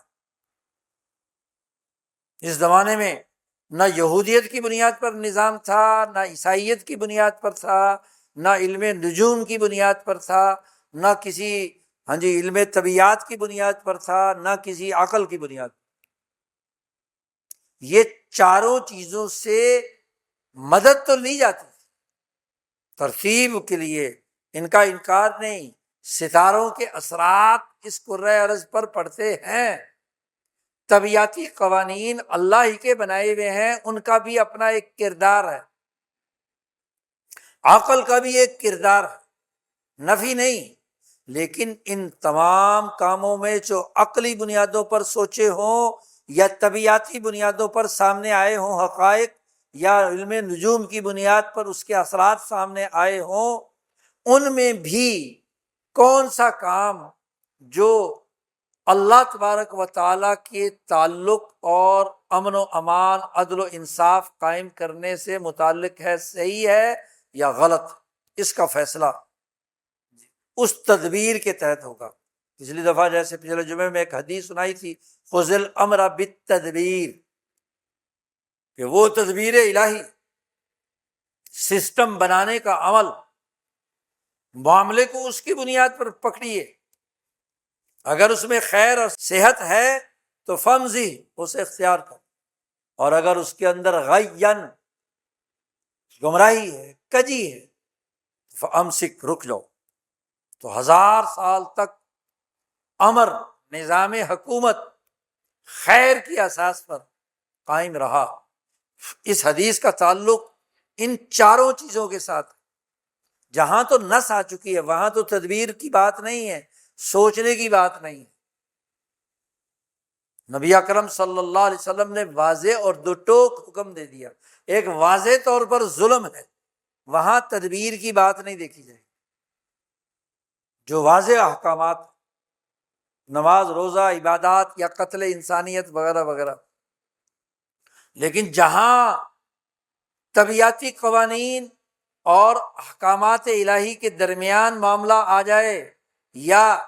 عقل اور اس کے درمیان معاملہ آ جائے، احکامات الہی کے یا علم نجوم کی تاثیرات اور اللہ کے تعلق کے تناظر میں بات آ جائے، تو وہاں غور و فکر کرو،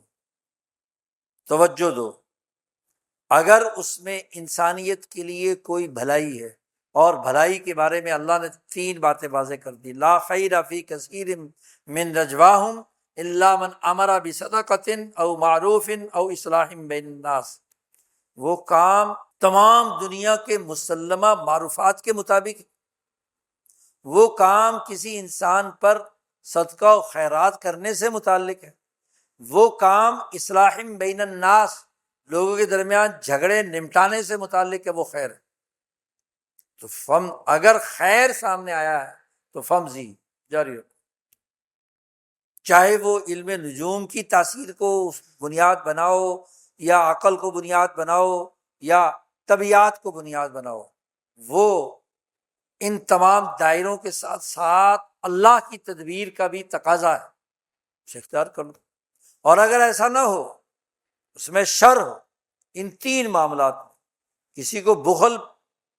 کی ترغیب دینا مقصد ہو، اس سے بخیل بن جائے، صدقہ کے بجائے مال روکنے کا عمل ہو، معروف کے بجائے منکر ہو، تمام انسانیت اور مذاہب کا متفقہ انکار شدہ بات، جھوٹ، ظلم، زیادتی، حسد، کینہ، بغض، اور اصلاح بین الناس کی بجائے فساد بین الناس کا عمل ہو، فامسک، رک کر۔ یہ وہ بنیادی تعلیم تھی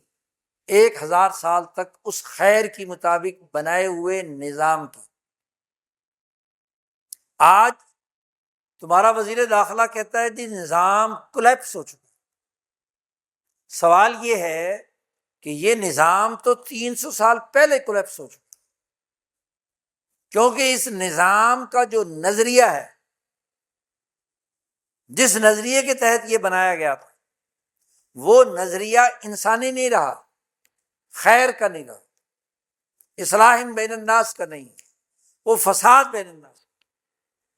جب سے ایسٹ انڈیا کمپنی 1757 میں بنگال پر قابض ہوئی ہے، یہاں کا نظام حکومت، نظام معیشت، نظام تعلیم، جتنے بھی ذیلی نظام اس نظام حکومت کے ماتحت آتے ہیں، وہ کولیپس ہو چکے، خیر پر مبنی نظام نہیں۔ یہ نظام غلامی کے نظریے، اسی لیے یہ نظام جو دلی پر قبضہ کرنے کے بعد باقاعدہ طور پر پورے ہندوستان میں بیوروکریٹک سسٹم وجود میں لایا گیا 1803 کے بعد، یہاں جو عدالتی نظام بنایا گیا، یہاں جو حکومتی نظام بنایا گیا، یہاں جو تعلیمی نظام بنایا گیا، اس پورے دورانیے میں 1757 کے بعد 1765 میں جب 3 صوبوں کی دیوانی ان کے قبضے میں ہوئی، شاہ عالم سے معاہدہ ہوا، وہاں سے لے کر اگلے 50 سال میں یہاں کے سسٹم کو آہستہ آہستہ بدلنے کے لیے نظریات ذات باری تعالیٰ کی تعلیمات کی اساس پر نہیں، ملت ابراہیمیہ حنیفیہ کی اساس پر نہیں، وہ لوٹ کھسوٹ کی غلامی کی عقل طبیعتی تقاضے، ان کو استعمال میں لا کر نظام بنانے پر غور و فکر کیا گیا۔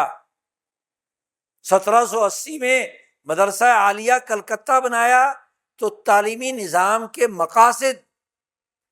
یعنی مولویوں کا مدرسہ تیار کرنے کے لیے خود کلکتہ میں وائس رائے وہ خود پیسے دیتا ہے اپنی جیب سے، جو لوٹ کھسوٹ یہی کی لوٹ کھسوٹ سے مدرسہ بناتا ہے، مولوی بھرتی کرتا ہے تاکہ عدالتوں میں قاضی اور مفتی اپنے نظریے کے مطابق لگائے جا سکے۔ درس نظامی وجود میں لایا جاتا ہے نظام بنانے کے لیے۔ اور جب 1835 تک پہنچتے ہوئے اگلا 100 سال گزرا ہے تو بالکل ہی اسے کیا ہے ختم کر دیا۔ آہستہ آہستہ اس کی جگہ پر نظریہ تعلیم سرمایہ داری کا، نظریہ عدالت سرمایہ دارانہ لوٹ کھسوٹ کا، نظریہ سیاست غلامی مسلط کرنے کا، حکومت کا ڈھانچہ، قوانین کی ساخت، پورا آئینی فریم ورک، وہ ظلم اور زیادتی کی اساس، ہندوستانیوں کو غلام سمجھ کر ان کی دولت لوٹنے کے لیے طرح طرح کے قوانین گھڑے گئے، بظاہر قانون کا سہارا لیا گیا، لیکن ظلم کی سیاہ رات ہندوستان کے ان انسانوں پر 200 سال تک مسلط رہی۔ تو نظام، قومی نظام، وہ تو ختم ہو چکا تھا۔ دین اسلام نے جو نظام بنایا تھا وہ قوموں کا آزادی، عدل، امن اور معاشی خوشحالی کے اساس، 1200 سال تک قوموں کی آزادی، عدل، امن اور معاشی خوشحالی کی اساس پر نظام موجود ہے۔ نظام ہوتا ہی وہ ہے جو ان 4 اصولوں کی بنیاد پر قائم ہو کہ کیا وہ قوم آزاد ہے، یعنی اپنے قوانین، اپنی حکومت، اپنا ڈھانچہ، اپنا تمام تعلیمی، تربیتی، معاشی، سیاسی، سماجی نظام قائم کرنے میں آزاد ہے یا غلام ہے۔ نظام کی اساسیات تو یہ ہے، کیا امن و امان کا ضامن ہے وہ نظام، یا بد امنی اور خوف اور دہشت گردی پیدا کرنے کے لیے عدل کی اساس پر ہے، یا طبقاتی بنیادوں پر ظلم کی اساس پر؟ سوسائٹی کے لوگوں کو معاشی طور پر خوشحال کرنا ہے، یا وہاں سے پیسے خرد برد کر کے ان کو کنگال بنانا ہے، ان کی دولت لوٹنا ہے؟ 4 اصول نظام کے یہ ہے۔ جب کسی نظام کے کولیپس ہونے یا کسی نظام کے صحیح ہونے کا فیصلہ ہوگا تو ان 4 اصولوں کی بنیاد، اور یہ ان 4 اصولوں کی روشنی میں 300 سال پہلے اس بر عظیم پاک و ہند کا نظام کولیپس کر چکا۔ تمہارے وزیر داخلہ کو آج پتہ چلا۔ پھر غلط فہمی یہ ہے، عجیب بات ہے، اس پر جو پچھلے 1 ہفتے سے بحثیں ہو رہی ہیں کہ جی آئینی فریم ورک تو بڑا اچھا ہے، 73 کا آئین نافذ ہے تو نظام تو صحیح ہے، پارلیمنٹ موجود ہے، نظام تو صحیح ہے، عدالتیں موجود ہیں، نظام تو صحیح ہے، خرابی کہاں ہے؟ کیا آئین، پہلی بات، آئین آزاد ہے یا غلام؟ یہ بات واضح ہے۔ آئین کی نوعیت کیا ہے؟ وہ آئین جو انگریزوں کے دور کے نو آبادیاتی تسلسل کو برقرار رکھ کے ان کے تمام انسانی سوسائٹی میں جاری کیے ہوئے ایکشنز اسی طرح برقرار ہے، تو یہ آزاد قوم کی بنیاد پر۔ ہاں، اس کی پہلی ابتدائی دفعات جو انسانی حقوق سے متعلق، وہ جو مجبوری ہے اقوام متحدہ کے چارٹر کی روح سے، وہ درست ہے۔ یا یہ لفظ کہ جی قرآن و سنت کے خلاف کوئی نظام نہیں بنے گا، لیکن جب آپ اسی کے اندر ایک شک داخل کرتے ہیں کہ جب تک نئے نظام نہیں بنے گا تو اس وقت تک انگریزوں کا بنایا ہوا نظام جاری رہے گا، تو نظام کی بنیاد تو وہی ہے، اور اگر نظام صحیح ہے تو اسی آئین میں لکھا ہوا ہے کہ 10 سال کے بعد سود ختم ہونا ہے۔ ختم ہوا؟ کیا آئینی طور پر کاغذ پر لکھ دینے سے نظام ٹھیک ہو جاتا ہے؟ نظام کا تعلق تو عمل سے ہے، عمل تو نہیں۔ 2027 منظومہ اسلامی معاشی نظام کے لیے طے کیا ہے کہ 31 دسمبر کو یہ ختم ہو جائے گا، اور 1 جنوری سے اسلام کے معاشی نظام اور اس کا بینکاری سسٹم طلوع ہوگا، اور اس کے لیے بھی اب کانا پھوسی شروع ہو گئی، رپورٹیں جاری ہونا شروع ہو گئی کہ اس سے کیسے بچا جائے۔ اس تاریخ اس کو آگے کرنے کے لیے ایک صرف ریٹ دائر کرنے کی ضرورت ہے، پہلے کون سا کوئی ہوا؟ اسی آئین میں لکھا ہوا ہے کہ 10 سال کے بعد قومی سرکاری زبان اردو ہوگی، دفتروں میں انگریزی کی جگہ پر اردو استعمال میں آئے گا، ہے اسی آئین میں لکھا ہوا ہے کہ وہ تمام حقوق جو بنیادی انسانی حوالے سے ہیں، چادر چار دیواری کا تحفظ، حقوق کا تحفظ، کیا وہ ہے؟ اسی آئین میں لکھا ہوا دفعہ 6 میں کہ اگر کوئی غدار اس پارلیمنٹ اور آئین کو معطل کرے گا، کوئی جرنیل، تو اس کو غداری کی سزا، جرم میں اس کو پکڑا جائے گا، مقدمہ چلے گا۔ کیا آئین بولا؟ جب ضیاء الحق نے اسے کیا ہے فارغ کیا اور 11 سال تک دن دناتا رہا، اور اس کو یہاں مذہبی طبقہ امیر المومنین کہتا رہا، کون سا اسلامی آئین؟ اگر وہ اسلامی آئین تھا اور وہ معطل کیا گیا تو یہ سارے مولوی ضیاء الحق کی وزارتیں کیوں قبول کر رہے تھے، ساری جماعتیں؟ اور اگر وہ غیر اسلامی تھا اس لیے معطل کر دیا، تو آج اس کے اسلامی بنانے کی وجوہات کیا ہے؟ تو محض کاغذ پر لکھ دینے سے تو کچھ نہیں ہوتا،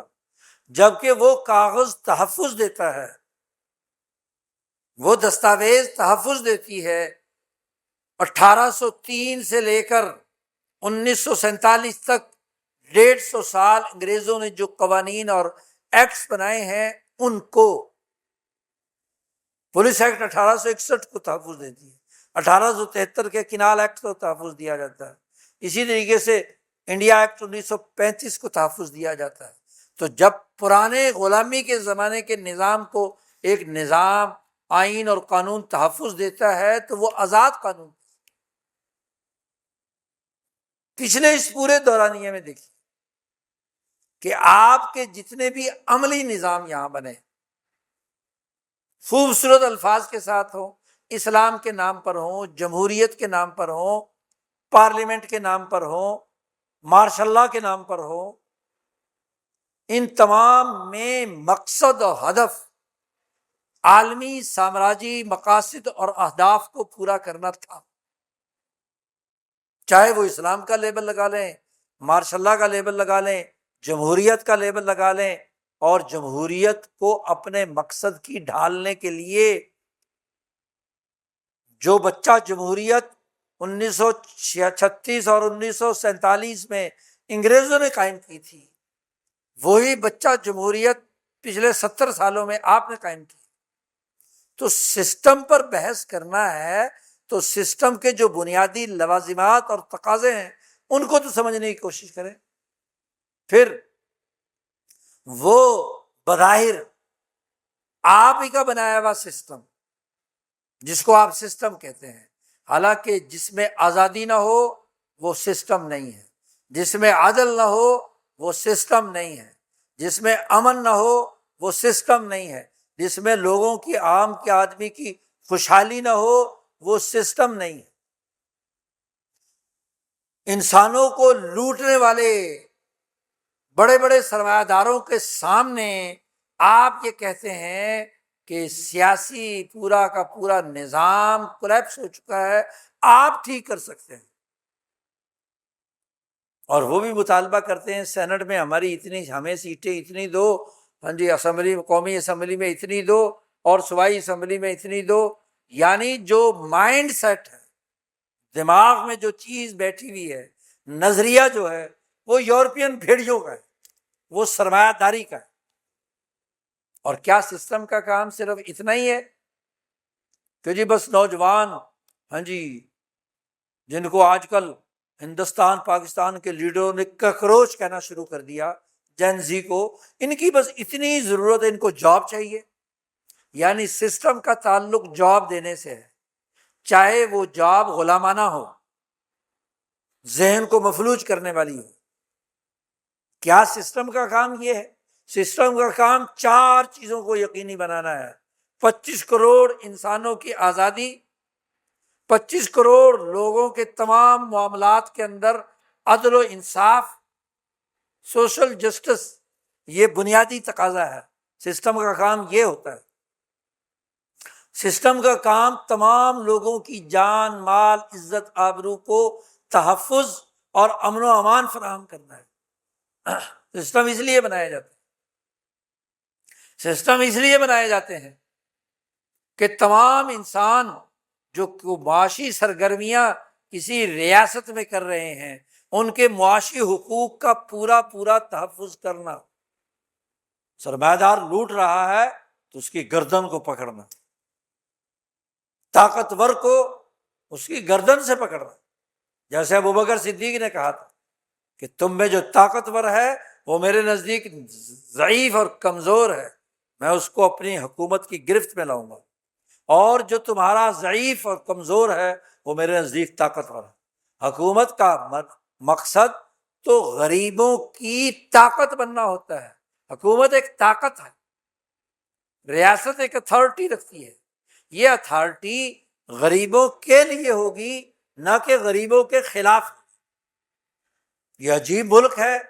پرائیویٹ تعلیمی اداروں کے ذریعے سے تعلیمی مافیاز کو عوام پر مسلط کر کے غلامی کی تعلیم دی جاتی ہے۔ اپنی قومی زبان غائب اور سامراجی زبان مسلط۔ جی، دنیا کی قوموں نے ترقی کی ہے اپنی اپنی قومی زبانوں میں، اور یہاں قومی زبان کو تباہ و برباد کرنے، مقامی زبانوں کو تباہ و برباد کر کے اپنے ملک کا نظام تو اپنی زبان میں ہوگا، اپنی مادری زبان میں ہوگا، عوامی زبان میں ہوگا۔ وہ سسٹم، جب ایک غریب آدمی کو یہ نہیں پتا کہ یہ جو نوٹس آیا ہے یہ کیا ہے، اس کے لیے بھی اس کو پیسوں کے پر ایک وکیل کرنا پڑے گا جو یہ بتلائے کہ تمہارے خلاف یہ 4 چیز۔ یہ انصاف ہے؟ یہاں کے خود ان کے بقول، ہاں جی، اکثریتی آبادی، 60-70% آبادی ان پڑھ، اس ان پڑھ کو تو اپنی زبان نہیں آتی اور اس کو انگریزی زبان آئے گی، تو انگریزی زبان کے ہر کارے اس کے لیے کیا ہے، ترجمہ کر کے بتائیں اس کو، اور پھر وہ کیا جواب دے رہے ہیں عدالت عالیہ کو، انتظامی افسران کو، جس گٹ مٹ زبان میں وہ لکھ کر دے رہے ہیں، عوام کو تو پتہ ہی نہیں کہ میری طرف سے کیا جواب داخل کیا ہے۔ اس سے تو دستخط کروا لیے کہ جو میں جواب دوں گا وہ کیا ہے، صحیح اور درست۔ یہ نظام تعلیم ہے آزاد قوموں۔ پھر اس کے ذریعے سے جو نظریات اونڈیلے جاتے ہیں وہ یا تو طبیعتی اصول کی بنیاد پر ہیں، یا خود ساختہ عقل کی بنیاد پر ہیں، یا علم نجوم کی بنیاد پر جو ان کے توہمات ہیں، تخیلات ہیں، تصورات ہیں، اس کی بنیاد پر۔ اور اس کا سب سے بڑا اثر دیکھنا ہو تو سب سے زیادہ بیوروکریٹ اور سیاستدان، ایسے پیروں فقیروں اور سحر اور جادو، اور جب ملک کا صدر کالے بکرے کی جب تک قربانی نہ دے تو، اور پیر اس کی گاڑی کا چکر نہ لگائے، جاہل آدمی وہ محفوظ نہیں اپنے آپ کو سمجھتا، تو یہ بڑے بڑے، ہاں جی، کیڈٹ کالج میں پڑھنے والا صدر، اور یہ وزیر اعظم جو وہمیات کا شکار، آکسفورڈ کی پڑھی ہوئی وزیر اعظم، یہ وہم پرست سیاستدان جو توہمات کی بنیاد پر تھی، علم نجوم نہیں تو اور کیا ہے، یہ ذائقے کی بنیاد پر تصورات نہیں ہے۔ دیکھ لو جتنے بڑے بڑے بیوروکریٹ اور سیاستدان ہیں، ہر نجومی کے سامنے ہاتھ پھیلا کر دیکھتے ہیں، طوطا فال نکالو، ہاتھ دیکھ کر بتاؤ کہ ہماری قسمت میں کیا ہے۔ عجیب بات ہے، نظام چلانے والا وہ دین کی بات تو بات کی ہے، ایک عام انسانی عقل کی بنیاد پر سسٹم کو چلانے کے بجائے وہ ان توہمات کا شکار ہے۔ اس کو نظام کہیں گے؟ توہمات پر مبنی کوئی نظام ہوتا ہے؟ محض ذاتی مفادات کی عقل کی بنیاد پر کوئی نظام ہوتا ہے؟ نظام کا تعلق تو اجتماعیت سے ہے، پوری سوسائٹی سے ہے۔ اس سوسائٹی کے اجتماعی تقاضے کیا ہیں؟ قوم آزاد ہے یا غلام؟ امن میں ہے یا خوف میں؟ عدل میں ہے یا ظلم میں؟ معاشی خوشحالی میں ہے یا بدحالی؟ یہ بنیادی اساسی اصول کی بنیاد پر سیاستدان، بیوروکریٹ، مذہبی رہنما، جو بھی سسٹم میں کام کرنے والا ہنرمند، جو بھی جس شعبے سے وابستہ ہے، انجینئر ہو، ڈاکٹر ہو، وکیل ہو، جج ہو، اس کو ان اصولوں پر چیزوں کو دیکھنا ہے نا۔ کیا یہ بحث ہے ہمارے یہاں وکلاء میں، انجینئر میں، ججوں میں، تاجروں میں، سیاستدانوں میں، کہ ان 4 اصولوں کی بنیاد پر جو ہم نے ذمہ داریاں اٹھائی ہوئی ہیں اس کے مطابق ہم کام کریں گے، یا ہم علم نجوم کی بنیاد پر، ہم جناب طبیعیاتی قوانین کی بنیاد پر، اس کے بعد زیادہ دولت ہوگی وہ طاقتور ہوگا، زیادہ زمین پر قبضہ کیا ہوا ہوگا وہ طاقتور ہوگا، زیادہ جادو ٹونے اور باقی کام کر رہا ہوگا وہ ہوگا، کوئی پڑیا دینے والا، کوئی سنیاسی بابا، اس کی پڑیا کھانے سے جو ذاتی خواہشات پوری ہوتی ہیں وہ اس کے پیچھے بھاگتا پھر رہا ہوگا، ظاہر ہو۔ کوئی عقلی بنیادوں پر انسانی فائدے کے یہ 4 امور بنانے کی کوئی بات ہے؟ اور اگر جس نظام کی خرابی کی آپ بات کر رہے ہیں کہ یہ جو ہائی برڈ نظام، ضرور وزیر داخلہ کے دماغ میں یہی ہے، یہ جو 3-4 سال پہلے جس کو بڑے فخر سے آپ کا وزیر دفاع کہتا ہے کہ اب ہائی برڈ نظام ہے،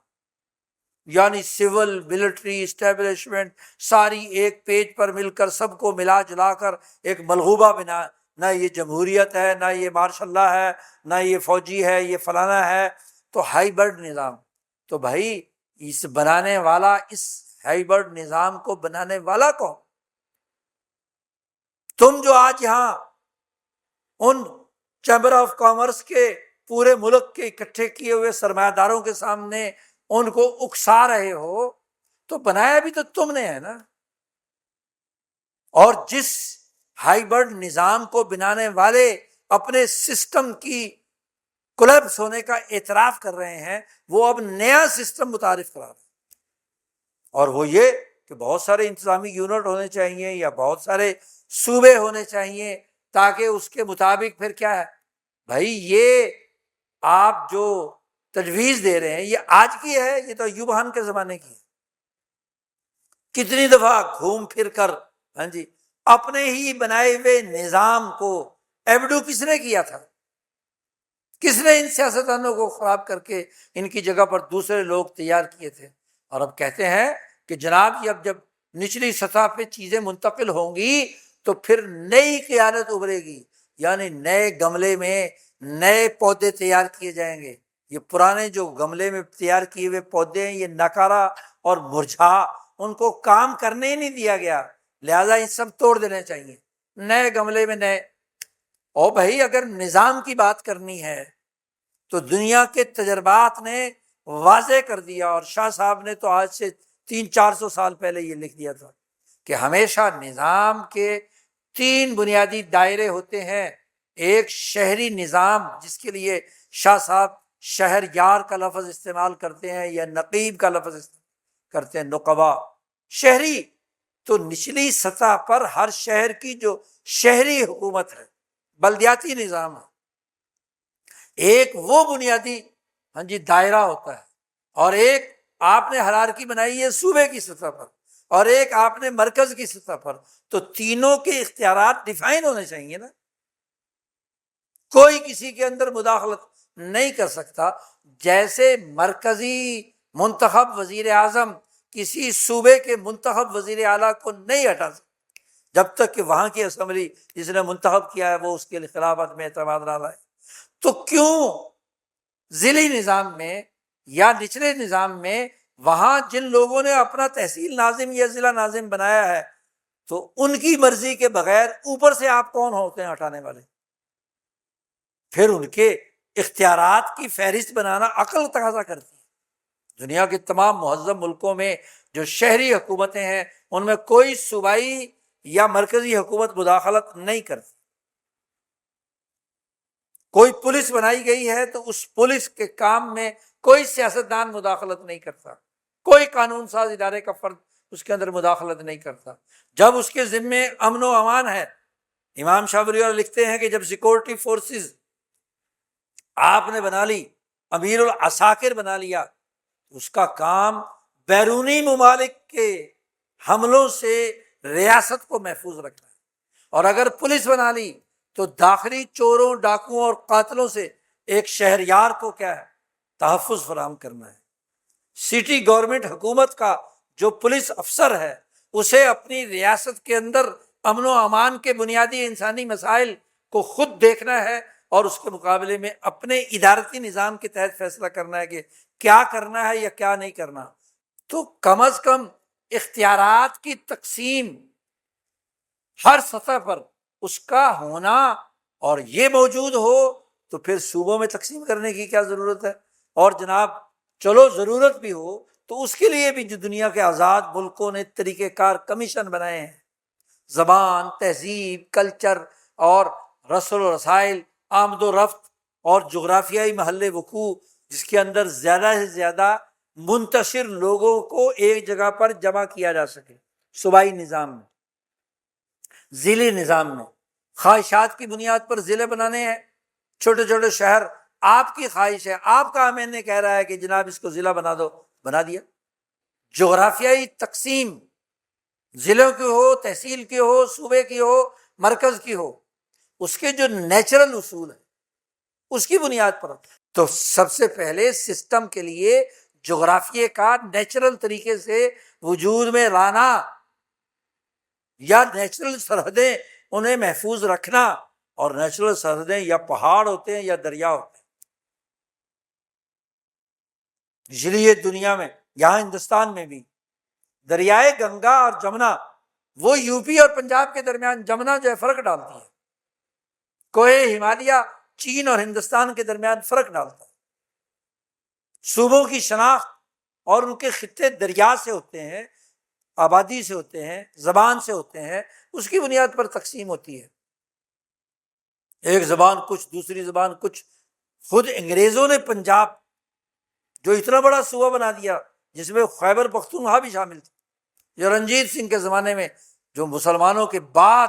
یہاں خود ساختہ طور پر کیا نام ہے ایک صوبہ بنا دیا انگریزوں نے قبضہ کر کے اس کو۔ بھائی نیچرل آزادی کے بعد تو نیچرل بنیادوں پر کیا ہے، علاقوں کی تقسیم، اور علاقوں کی تقسیم میں اس آبادی کی ضروریات کے مطابق اس کی زبان، اس کی تہذیب، اس کا کلچر، اس کی شناخت، اس کا تحفظ کی بنیاد پر ضلعی نظام بننا ہے، تحصیل کا نظام بننا ہے، صوبوں کی تشکیل ہونی تھی، مرکز کی بات ہونی تھی۔ یہاں تو مرکز ہی جب غیر فطری بنیادوں پر تقسیم کیا گیا تو ایسے ہی صوبے اب شور مچا رہے ہیں۔ 60% آبادی کا صوبہ پنجاب ہے، اتنا بڑا صوبہ، ایک طرف 60% آبادی اور دوسرا 3 صوبے مل کر اسے چھوڑے، تو کوئی نیشنل تقسیم ہوئی؟ کبھی اس پر غور کیا؟ نہیں۔ پھر پنجاب کی تقسیم کی بات کریں تو ماشاءاللہ دوسرے بزرگ جو ہمارے بیٹھے ہوئے ہیں ٹی وی پر سنو ان کی کہانیاں کہ جی پنجاب سے بڑا صوبہ ہندوستان کے اندر 2 بڑے صوبے، یو پی ہے آبادی کے اعتبار سے، اور ایک اور صوبہ بھی ہے، وہ جب چل سکتے ہیں تو پنجاب کیوں نہیں چل سکتا؟ فلانے ملک کا فلانا صوبہ بھی اتنا بڑا ہے تو 60% آبادی والا یہ صوبہ کیوں نہیں چل سکتا؟ یہ غیر عقلی باتیں کرنا اور ڈیبیٹ کرنا، چاہے حکومت کی طرف سے ہو یا اپوزیشن کی طرف سے ہو، یہ اصل مسئلے سے توجہ ہٹانا ہے۔ آج ہمارا مسئلہ سسٹم کا کولیپس کر جانا ہے، اور یہ بات ہمیں تسلیم کرنی ہوگی کہ 300 سال سے ہمارا سسٹم نہیں رہا، غلامی کا سسٹم، یہ آزادی کا سسٹم نہیں، یہ بد امنی کا سسٹم ہے، امن کا سسٹم نہیں، یہ خوف کا سسٹم۔ یہ معاشی بدحالی کا سسٹم، یہ معاشی خوشحالی کا سسٹم نہیں، یہ عدل کا سسٹم نہیں، یہ ظلم کا نظام۔ جب آزادی سلب ہو جائے، معاشی بدحالی پیدا ہو جائے، جب خوف پیدا ہو جائے، تو اسی کو تو ظلم کہتے ہیں، وضع الشیء فی غیر محلہ۔ تو آج سوال سسٹم ہے یہ، ہاں جی، وہ کہتے ہیں نا بہت بڑی قیمت کا سوال ہے، تو اس قیمت کے سوال پر غور کرنا ہر پاکستانی کا کام ہے۔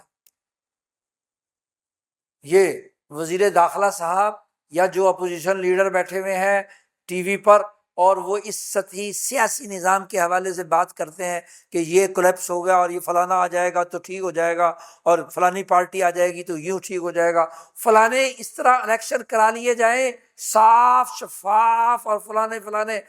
بھائی صاف شفاف سرمایہ داری نظام کے تحت جو الیکشن بھی ہوں گے وہ ایسے ہی شفاف ہوں گے جیسے پچھلے 100 سال سے ہو رہے ہیں۔ 1936 سے آج 2026، 90 سال سے 15 الیکشن ہو چکے ہیں، تو وہ صاف شفاف ایسے ہی ہو، جتنا مرضی زور لگا لو۔ 36 کے الیکشن میں جو کچھ ہوا، 46 کے الیکشن میں جو کچھ ہوا، 70 کے الیکشن میں جو کچھ ہوا، اور 77 کے الیکشن میں جو کچھ ہوا، ہر 5 سال 10 سال بعد تجربہ کرتے رہے ہیں۔ تو اس الیکشنوں سے اس عالمی سامراجی نظام کی اعلی کار قوتیں ہی پیدا ہوں گی، خواہ وہ کسی پارٹی کی شکل میں ہو، اسلام کی شکل میں ہو، کسی مولوی کی شکل میں ہو، کسی انجینئر کی شکل میں ہو، کسی آکسفورڈ کے پڑھے ہوئے فرد کی شکل میں ہو۔ پہلے سسٹم کی درستگی کے لیے ان 4 اصولوں پر تربیت اور تعلیم حاصل کرنا، اور یہ کوئی انوکھی بات نہیں، یہ کام امریکہ نے کیا، یہ کام برطانیہ نے کیا، یہ کام چائنا نے کیا، یہ کام روس نے کیا، 5 جو ترقی یافتہ ممالک ہیں، فرانس، جرمنی نے کیا، وہ انہوں نے سسٹم کے لیے ان 4 اصولوں کو بروئے کار لا کر اپنے اپنے نظام بنائے۔ 50 ریاستیں ایسے امریکہ میں اکٹھی نہیں ہو گئیں جی، بہت سارے جزائر برطانیہ میں ایسے اکٹھے نہیں ہو گئے، چین اور روس کے اندر اتنی بڑی بڑی آبادیوں کو کنٹرول بغیر کسی اس کے نہیں کیا، باقاعدہ ان 4 اصولوں پر اپنے اپنے خیال کے مطابق۔ اب ان کا خیال محض عقل یا طبیعتی اور تجرباتی یا سائنسی اصولوں کی بنیاد پر تھا، تو وہ اس حد تک ٹھیک ہے، لیکن ایک مسلمان معاشرے کے اندر اگر بات ہوگی تو ملت محمدیہ، ملت حنیفیہ کی اساس بھی شامل کرنی ہو، یعنی عقل سے بھی وہ بہتر ہو۔ اگر آپ علم نجوم پر یقین رکھتے ہیں تو نجوم کی بنیاد پر بھی سعادت مند ستارہ طلوع ہونا چاہیے، ٹھیک ہے، وہ رجنی، ہمیں اس سے کوئی اختلاف نہیں جی، نحوست والی بات نہیں ہونی چاہیے، طبیعتی سائنٹیفک قوانین میں بھی ٹھیک ہونا چاہیے، اور اگلی شرط یہ ہے کہ وہ ملت ابراہیمیہ محمدیہ کے مطابق بھی ہونا چاہیے۔ اگر آپ اسلام کی بات کرتے ہیں، آپ نے اپنے ملک کے ساتھ اسلامی جمہوریہ پاکستان لگایا ہے، تو اس میں اسلام بھی ہونا چاہیے، جمہوریت بھی ہونی چاہیے، اور پاکیزگی بھی ہونی چاہیے۔ اور اگر یہ تینوں چیزیں نہیں ہیں تو جتنا ہیر پھیر کرتے رہیں، اسٹیبلشمنٹ ادھر سے کان پکڑے ادھر سے کان پکڑے، فارم 47 لائے یا کوئی بھی لوگ کشمیر میں ووٹ نہ دیں تب بھی حکومت ایک پارٹی کو دے دی جائے، جو بھی کچھ کر لو وہ کولیپس ہی ہو، کیونکہ بنیاد غلط ہے، اور جب معمار اپنی دیوار کج رکھتا ہے تو سریا تک دیوار لے جاؤ وہ گرے گی، اس کے علاوہ اور کچھ نہیں۔ جس نے بنیاد غلط رکھ دی، وہ غلط رکھ دی تو سریا تک پوری دیوار غلط جائے گی۔ اس لیے یہ بے شعوری کے ڈرامے کرنا چھوڑ دو۔ آدمی کسی حکومتی منصب پر پہنچے اور پھر اس طرح کی لایانی باتیں کرے، بے شعور کی باتیں کرے، اور ماشاءاللہ پورا ملک سن رہا ہے، اور پھر اس پر تبصرے بھی ہو رہے ہیں، اور تبصرے بھی محدود سطح پر، کسی وسیع دائرے میں چیزوں کو سمجھنے کے تناظر میں نہیں، سطحی مفادات، کسی کے مذہبی مفادات ہیں تو مذہبی تناظر میں سسٹم کی باتیں کر رہا ہے، جس میں مولوی کو بالادستی حاصل ہو جائے، مذہبی طبقے کو بالادستی حاصل، کوئی ہاں جی اپنے سرمایہ دار بات کر رہا ہے تو سرمایہ داری کے مفادات کیسے پورے کیے جائیں گے؟ وہ اس پر کہانی سنا رہا ہے۔ کوئی سیاست دان ہے تو سیاست کے تناظر میں، کوئی فوجی اور عسکری حیثیت رکھتا ہے تو وہ اس میں کیسے اپنے مفادات حاصل کرے۔ یاد رکھو یہ ملک اور قوم کی توہین ہے، یہ وہ تسعۃ رہط ہیں یہ یفسدون فی الارض ولا یصلحون، یہ 9 وہ کردار ہیں جو زمین میں فساد مچاتے ہیں، اصلاح نہیں کرتے، کیونکہ جب تک غلامی سے چھٹکارا نہیں ملتا، عدل کی بنیاد پر آئین اور دستور نہیں بنتا، امن و امان کی بنیاد پر ریاستی ڈھانچہ وجود میں نہیں آتا، معاشی خوشحالی کی بنیاد پر نظام نہیں بنتا، تو یفسدون فی الارض ولا یصلحون، فساد کے رنگ بدلتے رہتے ہیں۔ قوم ثمود کو شاید اتنا پتہ نہیں تھا کہ فساد کی بہت ساری شکلیں ہوتی ہیں، وہ مکر کرتے تھے اپنے دور کے تناظر میں۔ اب مکرو، اب یہ مکر کر رہے ہیں انتہا درجے جو پہلے کسی نے نہیں کی، سیاست میں بھی، معیشت میں بھی، آئین میں بھی، ہاں جی، ضابطوں میں بھی، ہاں جی، اور کھلواڑ کر رہے ہیں ہمارے ساتھ۔ تو شعور پیدا کرنا پاکستان کے آج کے ہر شہری پر لازمی اور ضروری ہے، وہ سمجھے کہ صحیح سسٹم کیا ہوتا ہے اور غلط سسٹم کیا ہوتا ہے، اور جو غلط سسٹم ہے اس سے برات کا اعلان کرنے اور صحیح سسٹم کو قائم کرنے کے لیے شعوری اور منظم جدوجہد کرنا آج کے دور کا تقاضا ہے۔ اللہ تعالی ہمیں اسے سمجھنے اور اس کے مطابق دین کو آگے بڑھانے، منتقل کرنے اور پھیلانے کی توفیق عطا فرمائے۔ وآخر دعوانا ان الحمد للہ رب العالمین۔